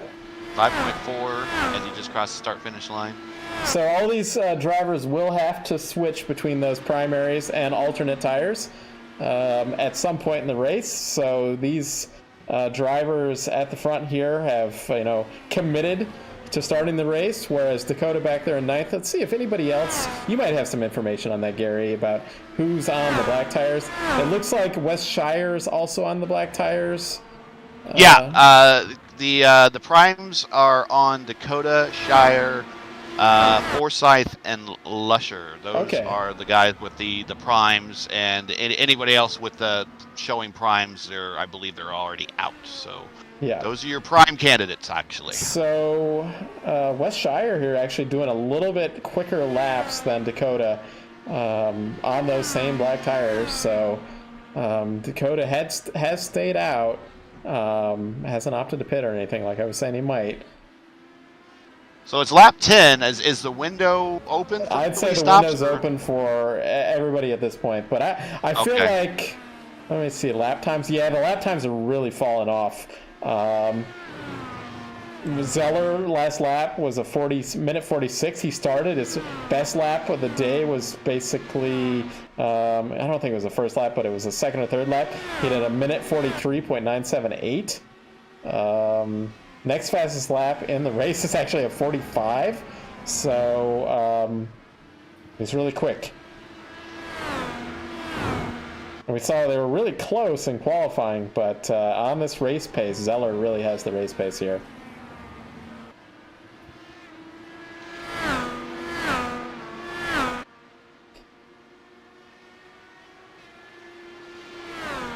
Van de Zandt has gained back about a second to Sanders. So this gap, this battle for second, third, and fourth will be heating up once again as we head into those pit stops.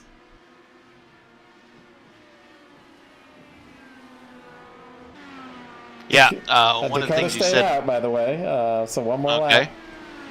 One of the things that you said in the last race about the PM18 race is that pit road here is agonizingly long. It is. So you want to you can't make up much time on pit road other than making sure that you get up to that line and slow down at the last possible second. So I know that Alex is kind of the master of that. So we'll see if he makes up any ground and can maybe jump those two slightly by getting to that line quicker than them.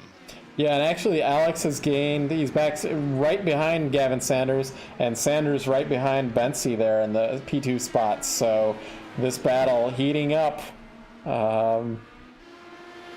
Alex was about actually a second faster than second place and third place here. So if he could just get around, then he might have something. He was actually faster than Zeller there in P1 too. So I feel like there's a possibility that Van de Zandt's actually faster out here. I know Alex, I've driven with him on the team Raceverse here, and he is really, really fast here. So we had a race over in another series where we were racing with Robert Wickens, and Alex ducks into the pits. So he's going to be the first leader to do that. And actually, this could be a prime place for him to do an undercut on those drivers.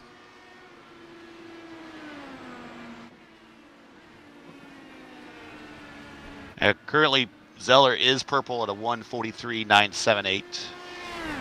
Not very many. There's really no one close to him. No, it's like a second faster. Yeah. Dakota is on the pit lane as well. He'll be switching to the red tires. He'll be double. The next two stints will be running the reds. So Van de Zandt, let's see, does he take red tires or does he take black tires? Really long pit stop. No, Van de Zandt's stop was an 8.5 second stop. He was on pit road for 40 seconds. And he's going to take black tires, so he will have a black tire stint now. But doing the undercut, switching to the black tires, I don't know about that. As we had a slow car that looked like John Freeze there having an issue at turn 4, or was it turn 3? We never know. As Hayden Herman almost threw it off the track on the straightaway here, getting out of the way of Van de Zandt.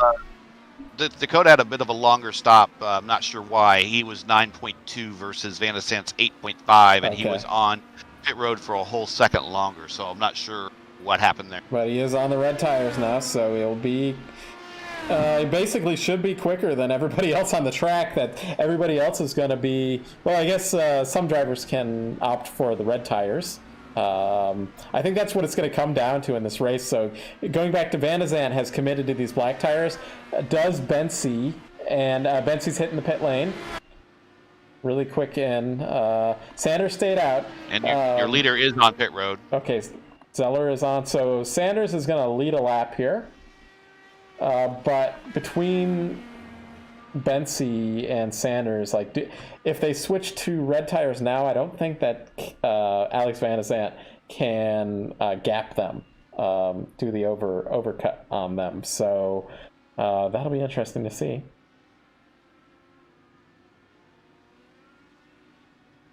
I'll be in. In real life, because of that agonizingly long pit lane, they actually did some sort of either last year or the year before, they did 2 separate speeds, pit lane speed is 50 miles an hour or something like that. They did something where you could drive 80 miles an hour. I'm making up the speeds, but you could drive a little bit faster during a certain section of the pits, and then once you got to where the pit crews were, then slow down. Then you had to slow down to the usual speed. So kind of a 2 section pit lane.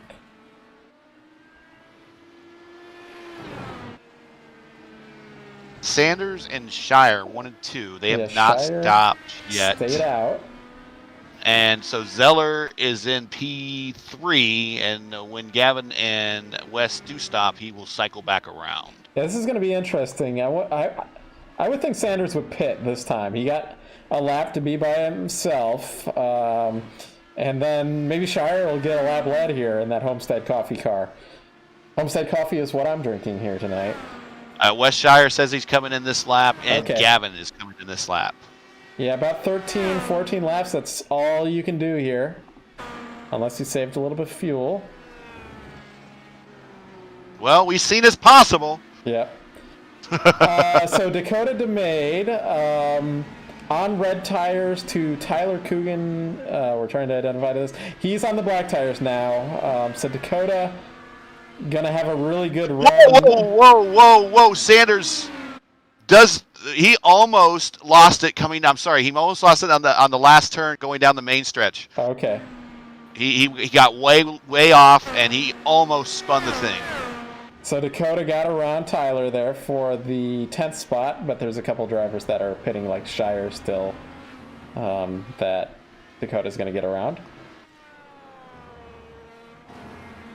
Okay, so Sanders got around Bensi, but Bensi's going to come out here on hot tires. Sanders has committed to the red tires for this stint. And now Sanders is coming under pressure from Van de Zandt. Let's go on board with Van de Zandt. From my data, I don't see any push to pass, though. Side by side, Bensi and Sanders into turn 5. I don't know how Bensi is going to hold off Sanders with those red tires, though. But as long as he does, might prevent anybody from catching Zeller. So what did Zeller take? Zeller is he is on the primes. Yep. In fact, everybody in the top 10 is on the primes with the exception of Sanders. Dakota and Sanders. Okay. But we know that Sanders will have to take the prime tires, the black tires, in his final stint now. He's committed to that as Van de Zandt looks outside into Canada Corner. Guess we can do a little bit of talking about Canada Corner there, Gary. We did a couple shout-outs about it during the Turbo race, but we haven't done one yet tonight about the famous Canada Corner. Well, if you're just joining us for the Schaeffer Cup race, this track, one of the more famous corners that it has named, is Canada Corner, and so there's two schools of thought why it's actually called Canada Corner. I believe one over the other. The first one is that it's the northernmost portion of the track, so it's pointing to Canada. Okay, kind of lacks the luster, but geographically speaking, maybe it's correct. I really think that the true story is this is from the motor when they opened the track for the first time, and they started having fans that would gather in certain areas. When they would clean up after the race, they would find that that particular corner had a lot of Canadian beer cans left over. So it seemed like year after year you always found Canadian beer cans there, and thus it's been named the Canada Corner because that's where all the Canadians sit, apparently. Interesting story. I think I like that the Molson version better than the it's the northernmost part of the track or whatever it is. Ooh, I had a blink from Gavin Sanders, though. Gavin is really quick, though, right now. You can see these alternate tires have come into temperature, and he's really fast compared to Bensi. I think he's going to be having a go into that famous Canada Corner right now. Bensi guards the inside lines, makes Sanders have to make it around on the outside. Does not happen. And now Caleb's just hoping he doesn't get run over from Sanders at this point. Those red tires just going to be really fast through these corners. Caleb defends on the inside line. Let's see. I'm showing... I don't see any push to passes being used there for Sanders, but Sanders has the spot at the moment, and I think Bensi's going to give it to him and hope to come back in the final stint when Bensi's going to be on the red tires and Sanders is going to be on the black tires at that point. But that battle... Zeller is down to three... Zeller's down to 3 push to pass remaining, so he has been using them very liberally. Yes, he has, but seems like he's made the right choice so far. He keeps flirting with disaster a little bit out of turn 14. I keep watching him there, and he's just inches away from clipping the dirt. So I I think with the big lead that he goes a little wide right there in the last turn before the carousel. I think with a 10-second lead, maybe he could not push as hard, but hey, when you got the series champ behind you, maybe you want as much space there as possible. Yeah, and it might just be trying to make a statement here tonight, since he hasn't been starting a lot of these races this season.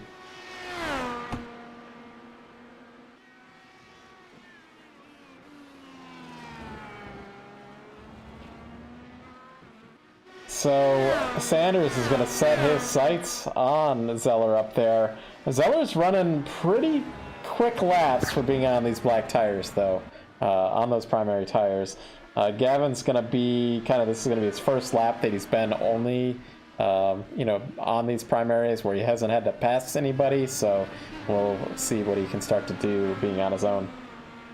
Zeller that time by 1:45.958. So he's 2 seconds slower, almost exactly 2 seconds slower than his fast lap. Sanders goes by with a 1:45.360, so Sanders is slightly faster than Zeller. So about 7/10 faster. That lead could come down quickly. We'll just have to see how this goes. I'm looking through the field. But of that trio right there for second, third, and fourth, Van de Zandt's even faster. Yeah, and Van de Zandt is looking to make a move on Bensi up here. These guys are going to be teammates here later this week in a Friday league that they're going to be running together over in the ERL, Elite Racing League series. They'll be running, I believe it's starting at Homestead, I believe is where they're going to start the season at. All these IndyCar leagues that are out there is always interesting. This is a full-length IndyCar league as well, so like full race length. So they run the full 500 miles for Indianapolis. At Long Beach, they'll be running 85 laps. Can you imagine? So 85. So we, you might have broadcasted it, Gary. Color commentated. We ran 45 or 50 laps, I think, in TI at Long Beach, and we had a faster pair. Whereas the Elite does not have a faster pair, and it will run the 85 laps. So I'll be starting from the pits there for sure. That was a brutal. That and the Detroit race were just brutal to be in the booth for. I can only imagine what it was like to be on the track for. Yeah. But I would say full length races actually work to my favor. I'm more of a long range strategist when it comes to racing, and I find these little 200 milers just not quite long enough for me to really get everything that I want to get out of the race to finish up. But that goes to more of my style for the long races. Yeah, Sanders has got it down to 9.9 seconds now. Yeah, that last lap. So Zeller was actually they were just comparative. They were exactly equal. They were about the same. Yep. I'm just watching Van de Zandt back here. This is the closest battle on the track between Van de Zandt and Bensi here, and they're on similar strategies. They're both going to be on red tires, the alternate tires, quicker tire for the end of this race. And they Sanders has gapped 3 seconds over Bensi in whatever 3 or so laps that he's been up there. But yeah, I will actually be driving in that. I'll be making one start in the Elite Racing League, and I'll be running the Long Beach race because I happen to be the sponsor of that race. So they're letting me run that one only, and then that's I called it a day after last season of running the full lengths. A sponsor that puts the money where his mouth is. And starting from the pits, like I said. So that's my strategy. There's nothing wrong with starting from the pits. For 85 laps, I don't know. I used the faster pair in TI, so and that was only half the distance. So the Houston Gambit. Yep, it worked out. I think I finished 6th. So that race had about 20 people in it, and I started from the pits and I came out in 8th because of that hairpin pileup. So it worked out. It's like the strategy for me at Olton Park. I mean, I qualified mid-pack. Yeah, I qualified mid-pack. I said, no, I want no part of that start. And by the end of the first lap, I think I gained 5 spots. Yep. So That's exactly. I was in the top 10 or something like that. Maybe not quite the top 10, but pretty close.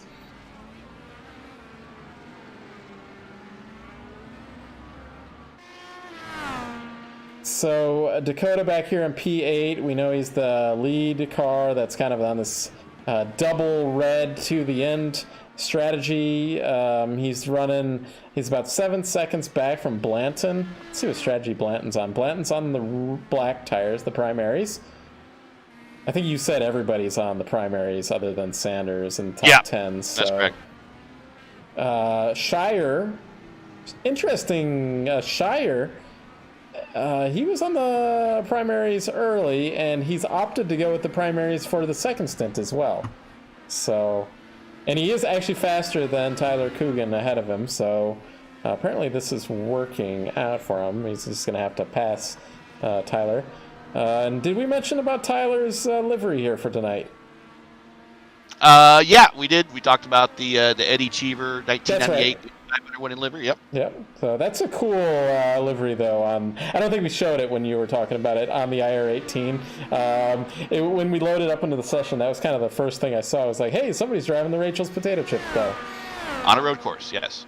I remember reading on a forum somewhere that the Rachel's potato chips couldn't quite handle the scaling up that they had to do after this car won the 500, and they sold a bunch of potato chips, but they had to spend a lot of money to scale up to the demand of it, and then shortly thereafter they went out of business. So.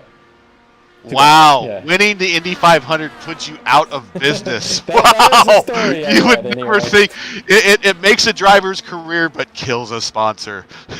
Yeah, this story may or may not be true, but this is what I heard. So, Well, if anyone knows the story of Rachel's potato chips, let us know. yeah.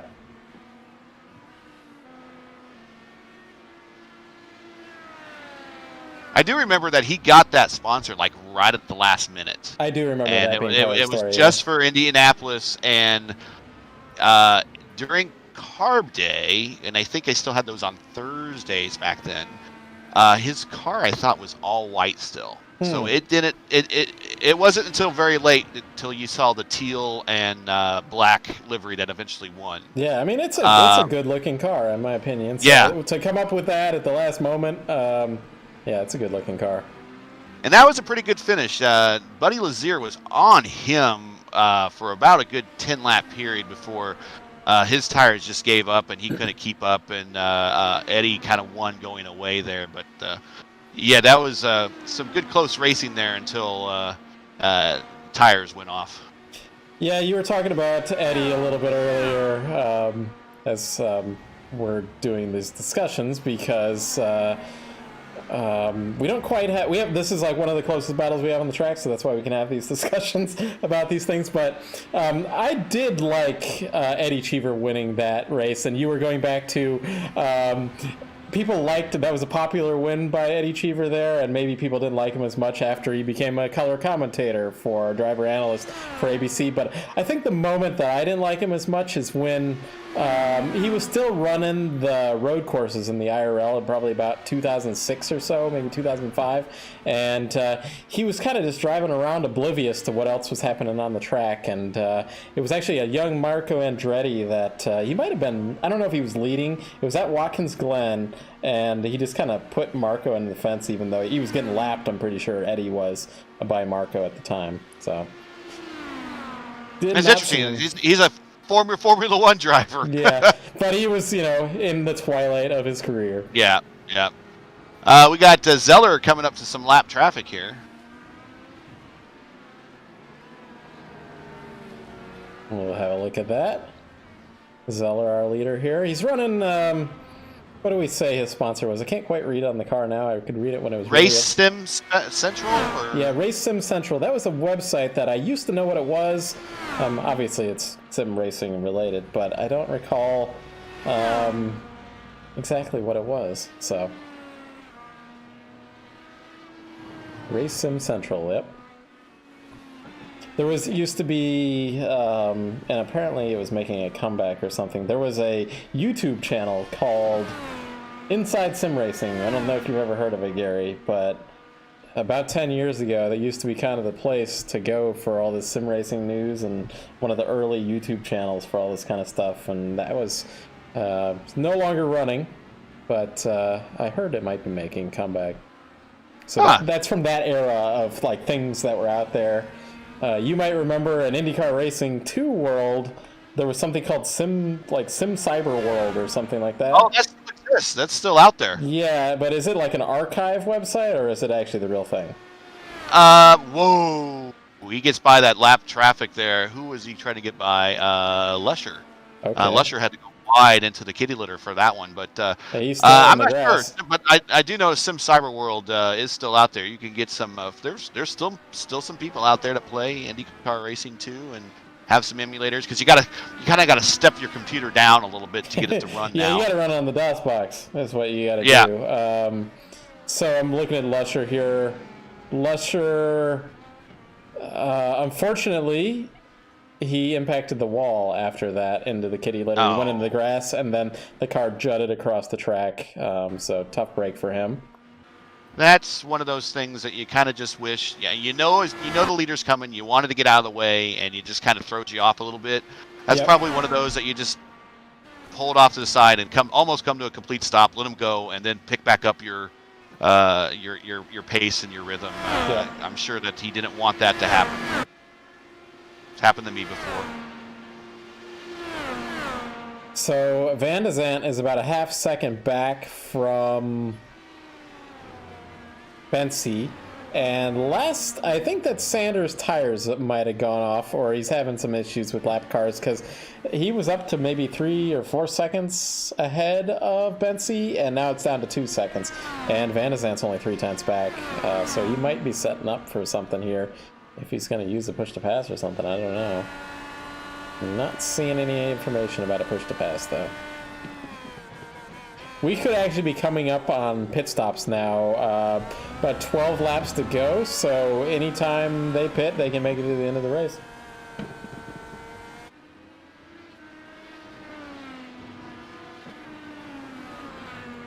I don't know if you noticed, Gary, sometimes you'll see some skid marks on the track that are grass skid marks. Mm-hmm. Have you seen that? Yes. Okay, I'm just surprised that they've had that. Like, after the new tire model came out, that was like a little graphical bug that came around that time, and it has persisted since then, and they haven't fixed it yet. So interesting. Well, at least it's not the level of... Oh, wow, Zeller almost into the dirt again coming off of turn 14. At least there's not the level of dirt that was getting kicked up that was in that NASCAR Cup race on the Cup road course at Daytona. Oh, it was like caked on their front windshields. So Lusher got his faster pair. So they'll have a faster pair on the road courses here. Not on the ovals, but on the road courses we get a faster pair. So he's back on track after his tow. Okay, wait. We had a moment. Okay, Sanders has hit the pit lane. So Sanders' tires were going off, and he's going to have to run the black tires till the end of the race here. So this will be interesting between Bensi and Van de Zandt and how they are going to battle with... They're going to have red tires at the end, the alternates, and how they battle. Okay, we got Zeller coming up to Forsyth. So that's going to be interesting. We got the hand controls going on here. But Forsyth is a really, really good driver, so he is definitely going to give the leader some room. There he goes, pulls over, lifts up a little bit, lets him on by, doesn't really cost the leader much time.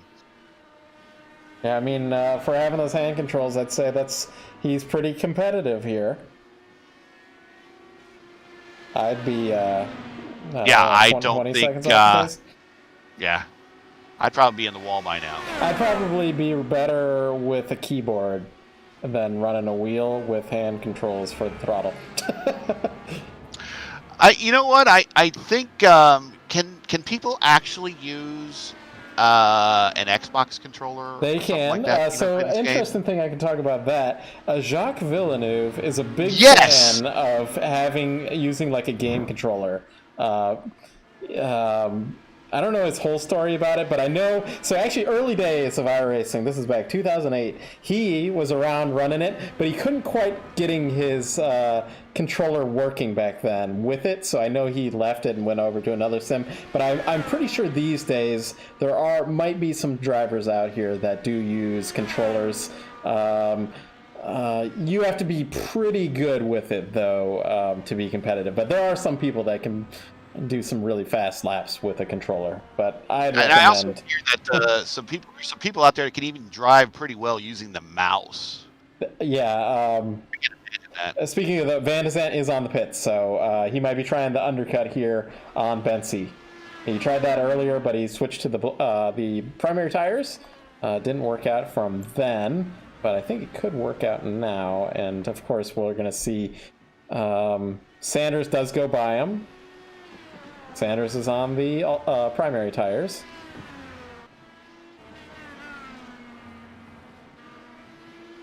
So I believe that Dakota has pit again. Yes, he has pit again as well. Blanton has pit again too. Mark Johnson is just coming off pit lane.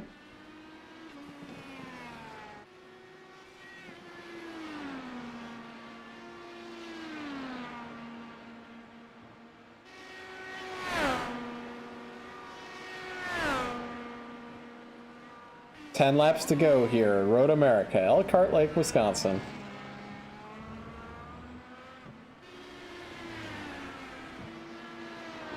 Oh, and we have the leader on pit road. Leader is on pit road. And I would assume Bensi is going to come on pit lane as well. Yes, he does. So this is going to be interesting to see. Van de Zandt. Actually, yeah, so that's about where he was before. Van de Zandt's about 3 seconds back from Sanders. But, so these red tires, Gary, they're going to be faster once they come up to temperature, but getting them up to temperature takes a little bit longer, I think, than the black tires, so than the primaries. But once they're up to temperature, they're going to be quite a bit faster, at least for kind of the first half of the stint. So Bensi's going to be coming off pit lane. We've got Sanders. He's going to be going by, and he's going to have pretty big gap. Van de Zandt is right up with Bensi here, looking for this podium position here. Is Van de Zandt. Caleb blocks him left and right. It wasn't reactionary though. Blocking that looked. You know, within rules to me anyway. Not biased at all with him driving the racehorse car. Those of you watching from home, you decide. Yeah, we should have a poll in the chat. Yeah. Whoa, I thought Caleb was about to drop a tire there on the... over the curbs. We need to do more of that, like the Major League Baseball back in the '80s, where they had Xerox. You make the call. Yeah, we need to do that more, where people are like, "Hey, you make the call. You be the steward of the race. You tell us what you do." Well, that reminds me of something that somebody in another Discord that I was in dropped me a link to this football league, where it's like an arena football league, where the fans are deciding what plays. Like, you know, if you were playing Madden, you'd get to pick the plays. Have you heard of anything like this? It was like a YouTube, you know, at least it was streamed on YouTube. I'm not surprised, but yeah. I don't know if I really want fans. If I'm an offensive coordinator, I don't want fans calling my plays. Yeah, well, I think they don't have they probably don't have an offensive coordinator, and it is the fans doing it or something. It was something weird like that. If I was doing that, I'd just be doing Hail Mary. The only play that I know that should have been listened to but wasn't was Marshawn Lynch up the middle, and the Seahawks would have beat the Patriots. So.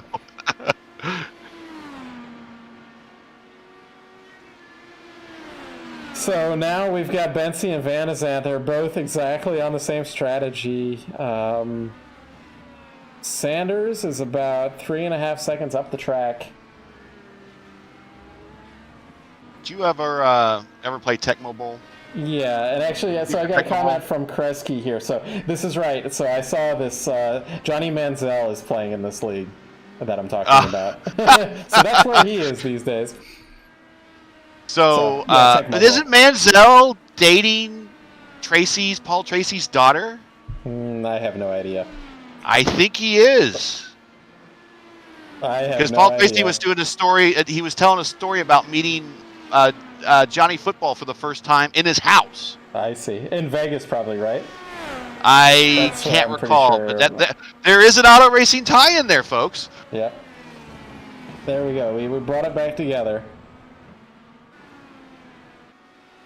So, Christopher Albee back here in the IndyCar Racing 1 livery. He's had a really quiet race. Having a good race, though. That's his MO right there. He flies so low under the radar. The only way people notice him is because I like his car. Yep. But he has had some really strong runs this season, but just hasn't worked out at the end.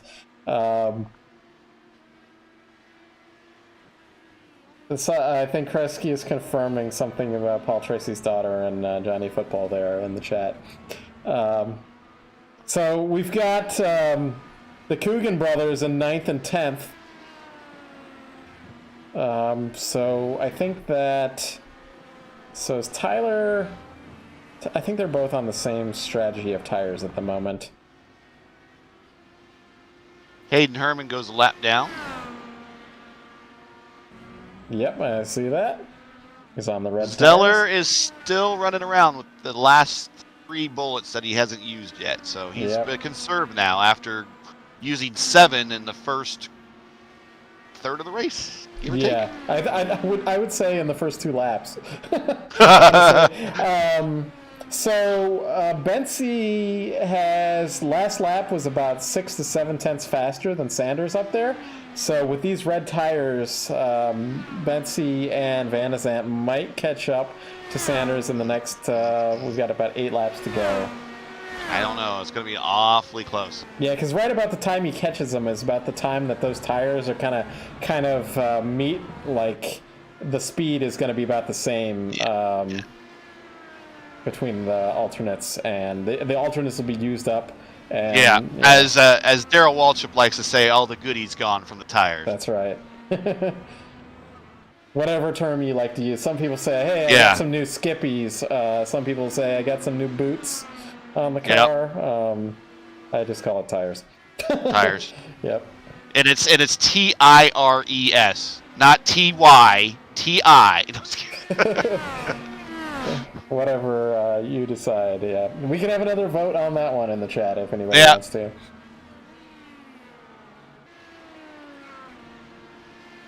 Zeller makes it around Lusher this time a lot. Lusher survives a lot better, so props to him. Shire's coming up. So Shire's ran this whole race on the black tires. Now he's getting a sight that, hey, these red tires are pretty fast, and he's caught up to Shane Coogan at the back of the field, or not the back of the field, but back at 10th place here, mid-pack. 13 cars on the lead lap. Cosgrove is your final car on the lead lap.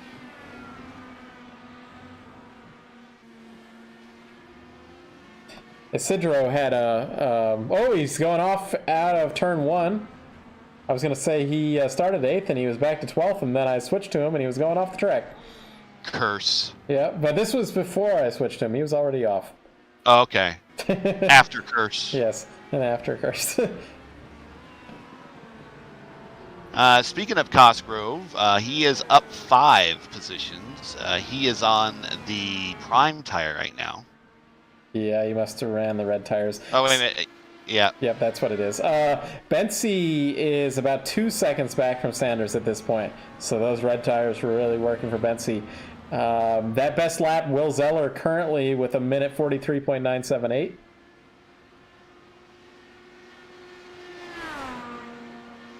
I think Kresge's in the chat now because, he's a steward, and there's not much stewarding that needs to be done at this point.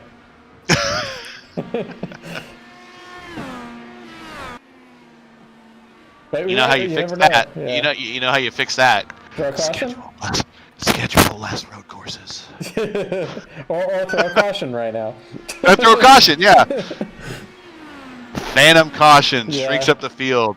There was a Molson bottle in Canada Corner. Oh yeah, there's a bottle cap out there. Some FOD, man. There's some FOD. We got to call yellow. At that TI Fontana race, I was leading with about 10 laps to go. I had no fuel to make it to the end of the race. I was going to come over chat and say that I think there's a caution. I think there's some debris on the track. Need a caution. The number of times that's happened for real. Yeah. Or there's raindrops. There's rain. There's rain. Yeah. A lot of the times it's actually accurate, though.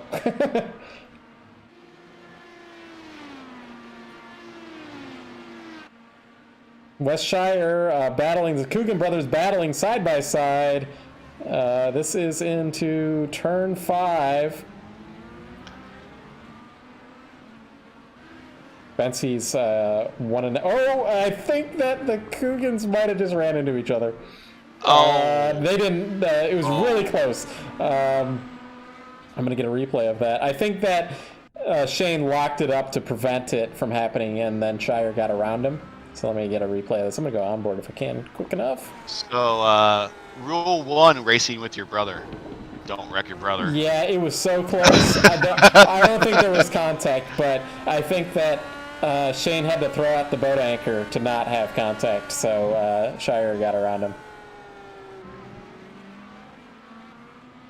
So good battle developing for P2 in this race.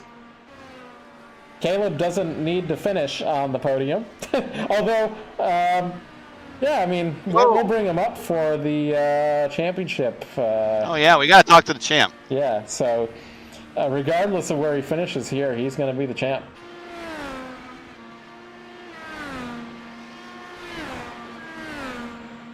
Gets to wear the number 1 for 2 years straight. That's right. 2 seasons straight. And he's primed to do the same thing over in the TI series as well. Still several more races to go on that one, though. Nothing's tied up. I think we were talking with Dakota, and he's like, man, Caleb has all the luck. And I'm like, well, luck eventually runs out, comes around, goes around, but man, it's a long round for Caleb. As they're going around Lusher, Caleb's going around Lusher there, probably slowed him up a little bit. He is only a second back from Sanders at this point, 1.1 seconds. Well, it might update. Yeah, it went to 1.2 after getting around Lusher. But 4 to go. Got something developing here. 16 miles. Yep.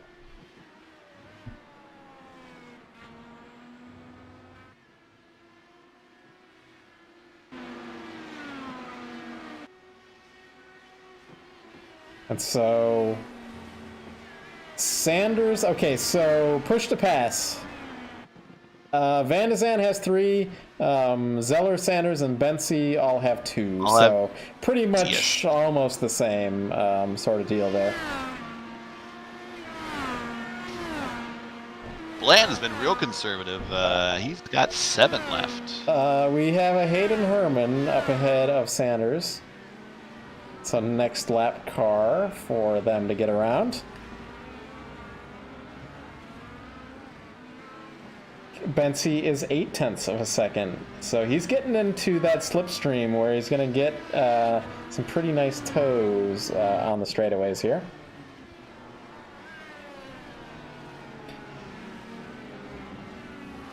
Oh, we had a car. Is that a Sidro? Oh boy. I think Isidro was having an off there. Yeah, that was right. Yep. Familiar Texaco livery.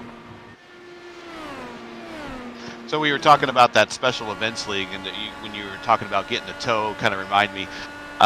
There was another race that they had just after the Super Bowl, and it was the Car of Tomorrow versus the IR-18, and that was a lot of fun.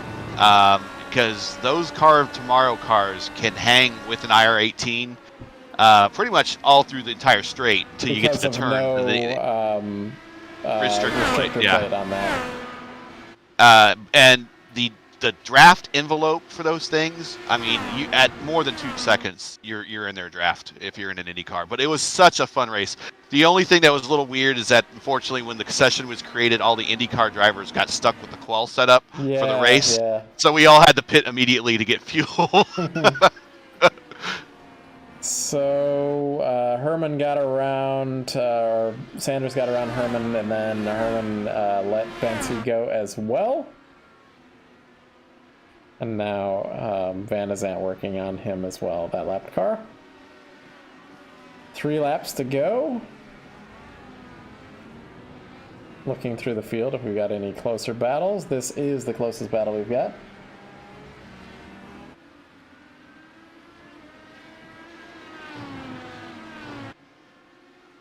Will Zeller has led every lap here tonight. And the IndyCar race, that is. So does he have the slam? Did he get the pole? He got the pole, right? Yeah, he got the pole. He almost didn't get it. At the last moment, he got the pole, so he's going to have... So, yeah, I don't want to jinx him. I don't want to jinx him, but the slam is pole, win the race, lead every lap, and get the fast lap. And currently, he's in line to do that right now. So I don't think we've had anyone do that this year. So let's see. We got a couple... I can't think of anyone right now. It's been kind of rare. I think that Caleb might have gotten it, but I don't know if he got the fastest lap is the thing.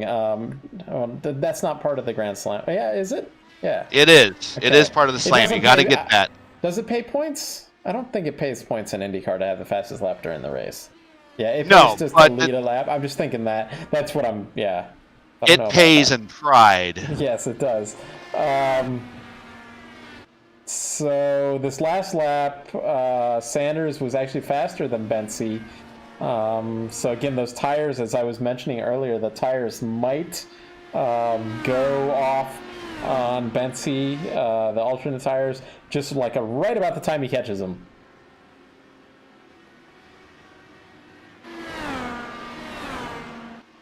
And Shire is actually catching Dakota there in that P8 position.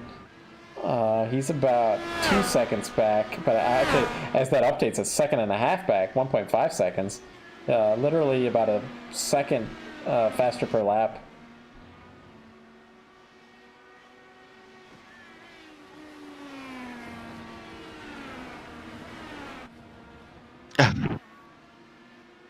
All right.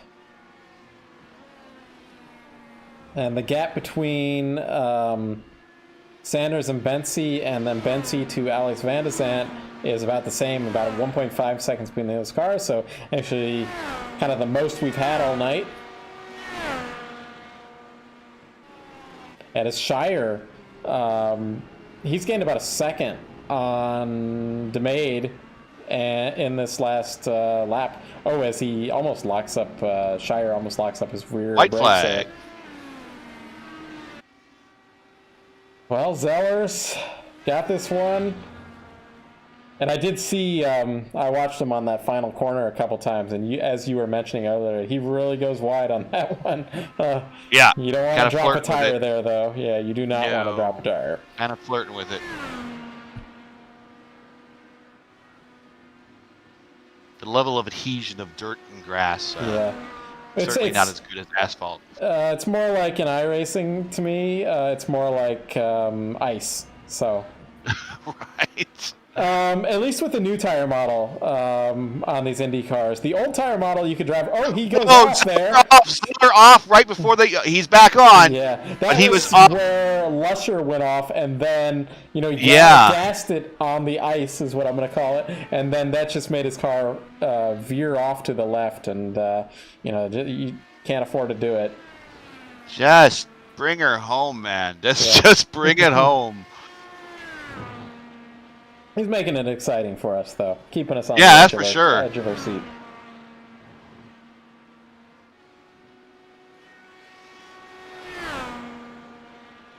One final time through Canada corner. for Will Zeller. Artist formerly known as Dak Ness in the series.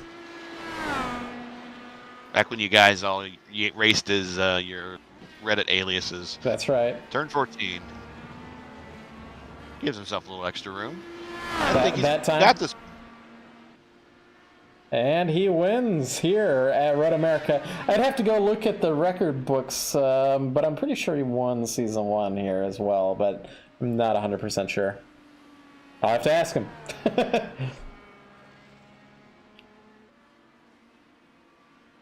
Sanders is going to come home in P2. Bensi, our championship winner in P3.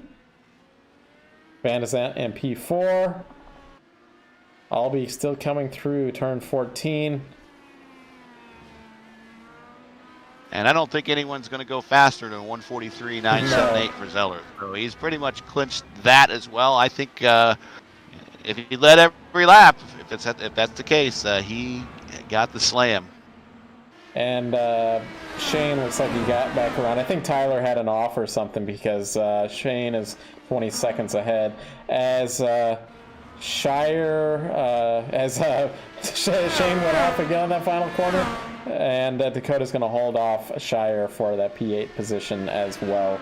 So we will get an interview coming up with our.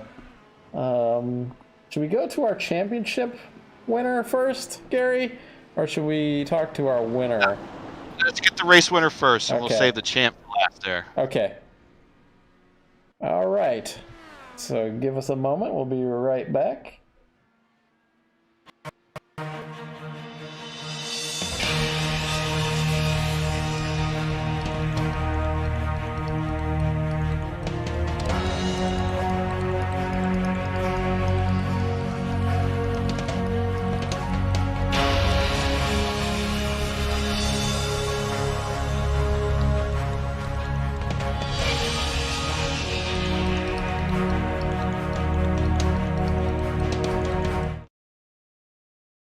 Yeah, we'll just, I'm just going to pull up Gavin in the second position.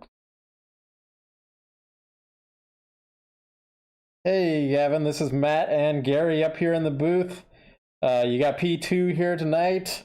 You had a little bit different tire strategy than Caleb, where you ran the end of the race with the black tires, whereas they ran it with the red tires.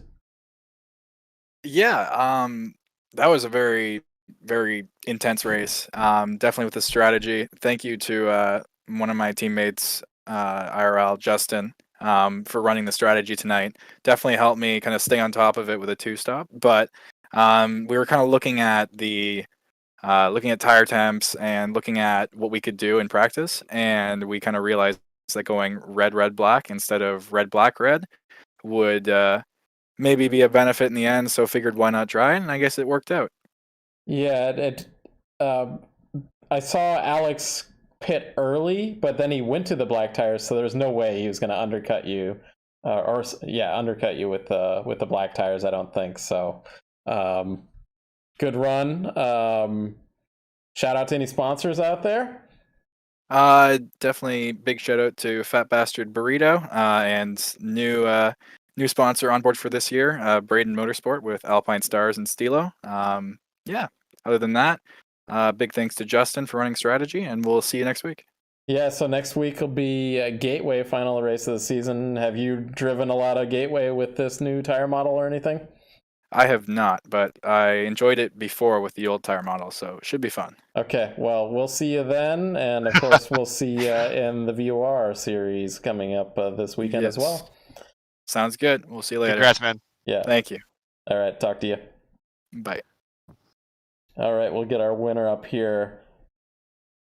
Hey, Will, we got you up in the booth. This is Matt, and we got Gary up here as well. Congratulations on the win. Thank you. It was harder than last time, that's for sure. So, correct me, because I wasn't going back in the books, but you did win when we ran Road America last season, right? And it was, the tire model was a lot easier to drive then. So that's right. Yeah. I'm literally like myself, like I feel like I'm like 2 seconds off of what my old speed used to be on the old tire model on this track. Some tracks I'm faster, but yeah. Anyway, you did what were you calling it, Gary? He got pole, he led the most laps, he had the fastest lap. He did not get the slam. Gavin led 2 laps. It must have been during pit stop rotation. He led the most laps though. But I think to get the pole, I think for the slam you need to lead every lap. I think I looked that one up, but he got really close. He got the fast lap, pole, and the win. Hey, and any other day, that's really damn good. That's right. In hindsight, I would have tried to save fuel on the out lap, but I figured originally I thought I was only going to do like 9 laps on the red tire, but then I realized I was going to be coming out in the middle of like 10 different cars, so I had to go longer. But yeah, in hindsight, I would have saved some fuel and gone the extra lap to actually lead them all. Hey, tell us about your first lap. My data, I don't know if it's accurate or not, showed that you used like 5 push-to-passes.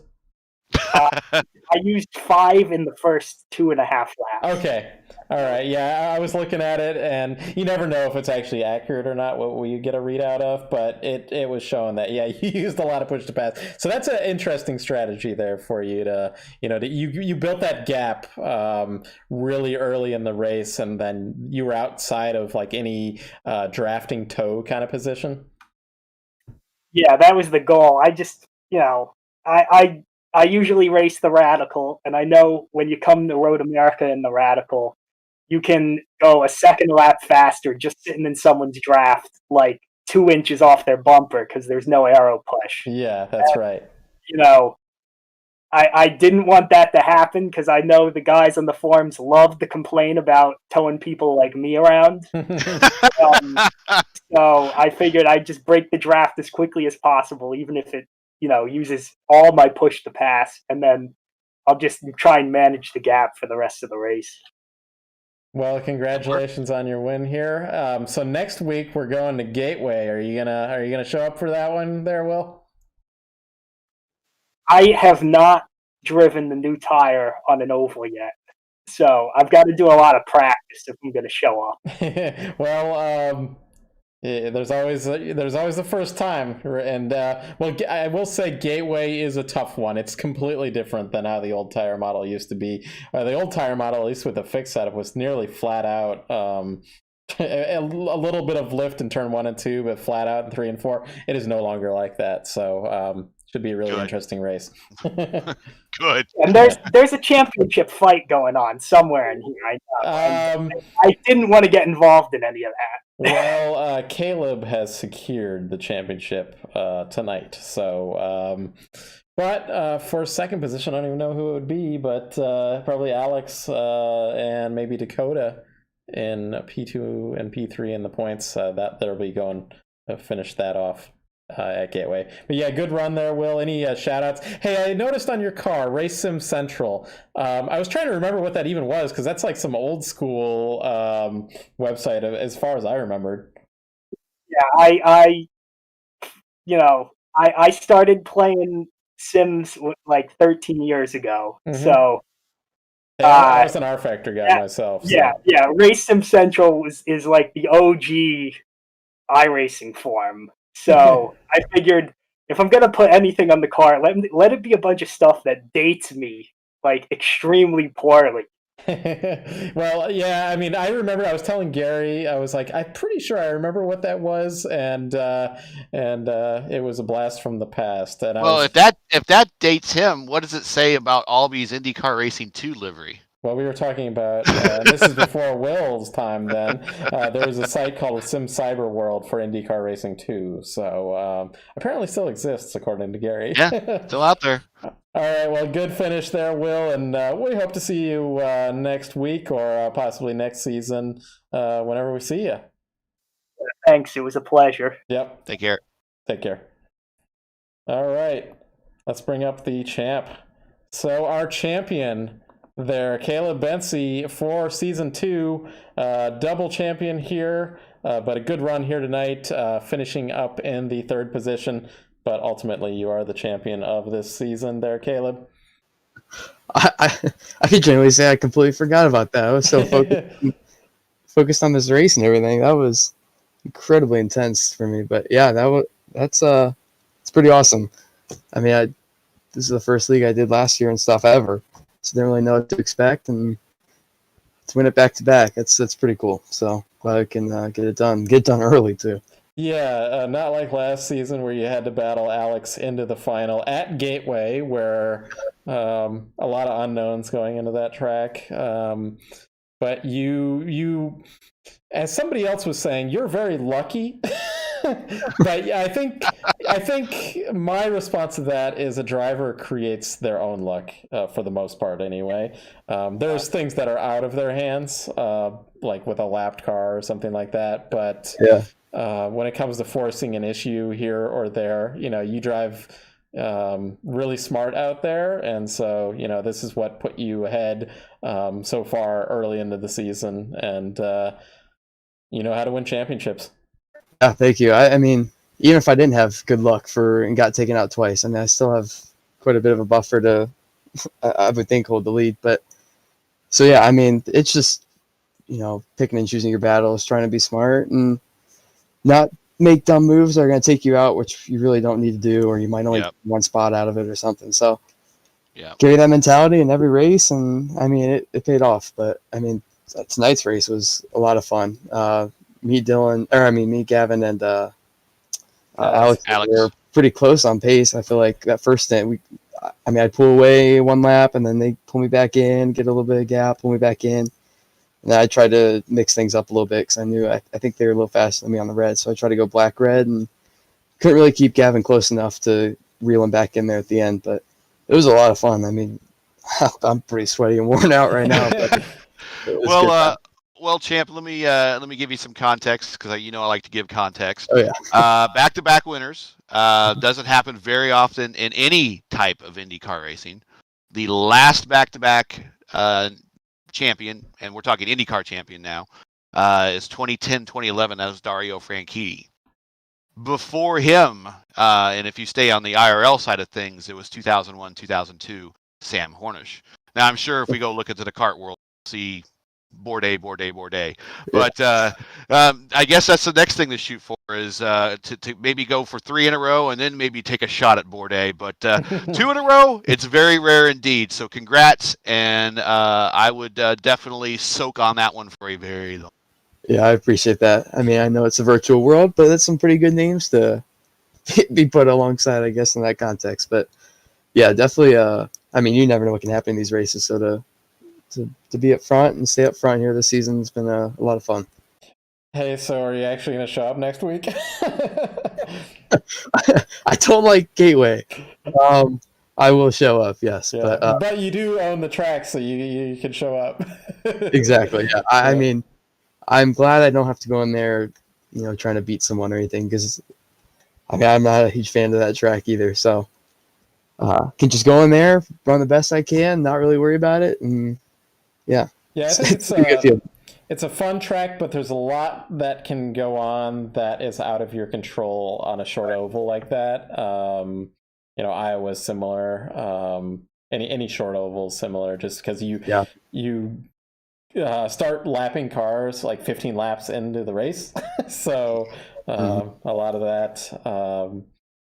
But great run here this season, Caleb. Any sponsors you want to shout out to, Fawn and Fanny, on the car? Yeah, for sure. Obviously, you and Gary do a great job every week, and Race First. I mean, broadcasts are pretty awesome. So thanks to you guys for putting them on every week. And also Fawn and Fanny, Ann's company in Northeast Ohio. It's custom body care, lotions, shampoos, everything. I know you've all probably heard it at this point, but it is really cool. So check them out online. Check them out if you're in the area. And I know grandparents watching right now, dad, mom, sister, girlfriend. Hey, what's up, fam? Yeah, exactly. Anyone else watching now. So appreciate you guys are watching almost every week. And glad to get another championship. It's pretty awesome. I got a foot of snow on the ground there, so what else is there to watch, right? Exactly. All right. Well, great run, Caleb. Great championship, and we'll see you next season here as well. So hopefully strong there, and of course we'll see you over in the TI, where you're leading handsomely right now, too. But a lot of races left. And Matt, if I don't win that championship, I'm blaming that comment right there. Well, it is a very tough series, and the point system is very tough. So yeah, so we'll see you coming up at your home track on Monday at Mid Ohio. Yeah, excited for that. Yep. Hopefully that out strong too. All right, sounds good. We'll talk to you. Thank you guys. See you. Yep. So 2004 to 2007 was all Bourdais. And that was when they were known as the Champ Car World Series. And then before they changed their name, when they were the FedEx Championship Series in 2000, 2001, it was Gilles de Ferran. Okay. And then you need to go back a long time, back to the kart PPG IndyCar World Series, 86-87, Bobby Rahal. Okay. Yeah, Bobby was again, pretty good in that era. Oh yeah, he was. And again, we're talking. Again, we're in the virtual world, but even in the real world, it's hard to repeat. That's why I just want to just give some context to what he just did. Is nothing to look down on, nothing to lose sleep over. That is an awesome job, and putting it in context comparison to what happened in the real world, you can really see how hard it is. That's right. Well, a great run for Caleb. Good run seeing Will come in here and put it on the pole, lead the most laps, and set the fastest lap. Didn't lead every lap, though, as you mentioned, Gary, but then taking the win here. So Gavin Sanders, also good run tonight. Alex Van de Zandt, he's had a lot of bad luck over... He's in the waiting room. Yeah, we can bring him up if you want. See if he's around. Hey, Alex, we can bring you up here if you're in the waiting room and hanging around. Yeah, hey. We were about done here, but Gary said, hey, Alex is down there. Let's bring him up. So tell us about your race. Yeah, that was awesome. That's the most fun I've had in a road race. Like that was really good. Well done to Caleb and Gavin for that. And Will on the dominant run there. Yeah. Coming out of nowhere, Will shows up and just dominates here tonight. Yeah, he did that last season, I think, at this place too. Yeah, there was some place else, some other road course that we did in season 1. I know we had trouble at Charlotte, but I remember that was me that dominated. At Charlotte, right? Yes. He had trouble at Charlotte, but no, it was right. Mid Ohio is where another place that he did really well. So yes. But yeah, really good run here tonight. I know you've kind of had a lot of bad luck recently, and so this is probably. I know you had, you had a win here. What was it, Watkins? Off top of my head? Yes. After there was a netcode incident there that killed Gavin. Yeah, that's right. I've been driving really well. I've had a really good form. Just as you said, a little bit of bad luck. But I was third in Dark Horse earlier tonight at Motegi, and now a almost podium. Fourth place here is pretty good. I'll take it. Yeah, with this talent at the top of the field, that's pretty good. Any shout outs to sponsors? I know you're sponsoring the car. We can always give them a shout out. Oh yeah, Happy Trails Chili, as always, as well as lmseeger.com. And big thanks to you guys at Race First for doing these broadcasts. They're really good. Sounds good. Actually, I've got a Happy Trails order from Amazon that is, because I ordered it before the snowstorm, it says that it's delayed being shipped, but apparently it's going to come sometime soon. I'll put a screenshot into the chat, both on our Discord here for Reddit and over on the TI as well, because I know, isn't Happy Trails sponsoring the Mid-Ohio race over in TI on Monday? Yes, they are. Monday night, the Happy Trails Grand Prix of Mid-Ohio home race. Good. So, yeah, pretty good. Well, I'll be trying it out here soon enough whenever it arrives. A good run here tonight, Alex. And next week, Gateway. You battled Caleb in that final race last season here. Caleb says that it's not his favorite track, so I don't know. He ran pretty well in there in the ERL race, though, and that was with a horrible setup. Yeah. So hopefully this setup's a bit better. It's a fun track, and now that they've fixed the aero on it, it's probably going to race a lot better. So yeah, we'll see how it goes. Yeah, it won't be 3 wide down the front straightaway like it kind of used to God. be. Yeah, I hope not. Yeah, I certainly won't be. Well, good run here, and we'll see you next week here at Gateway. Yep, see you guys. Thanks. Yep. All right, that was Alex Van Azant. Happy Trails car, familiar livery for him just about, and both in the TI League. He also runs that in Dark Horse, a little bit different because it's a DW12, but good run here for Alex tonight. Any final thoughts there, Gary, as we end this one? No, I just the regulars let a mercenary come in and win. And he didn't just slimly win, but put an exclamation point on it. So if the regulars want to improve, they got to definitely sharpen their game up. I believe still the race of the night, the finish night, even though 07 cars was that Turbo Series, that's probably the most brilliant call we've seen all night.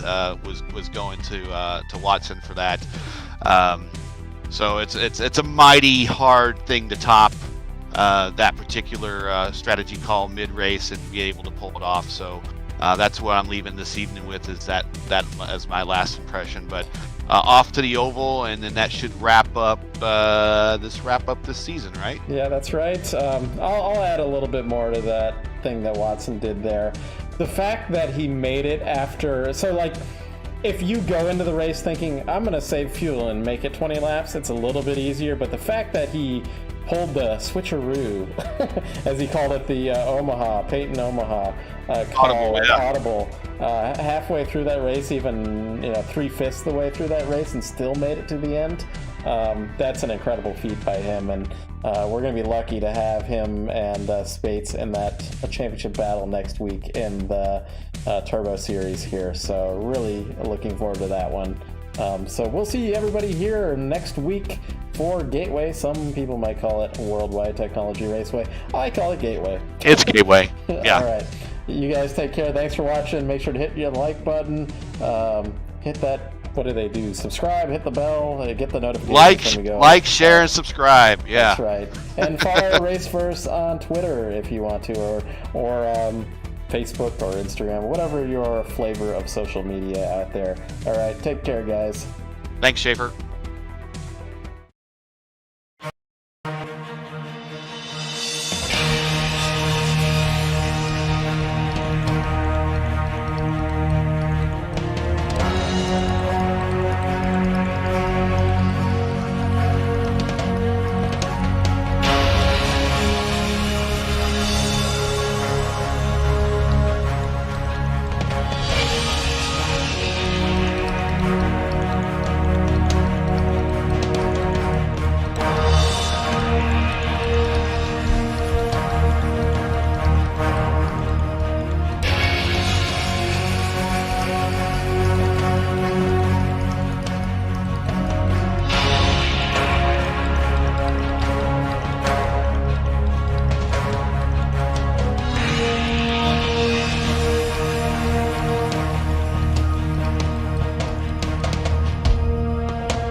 Bye.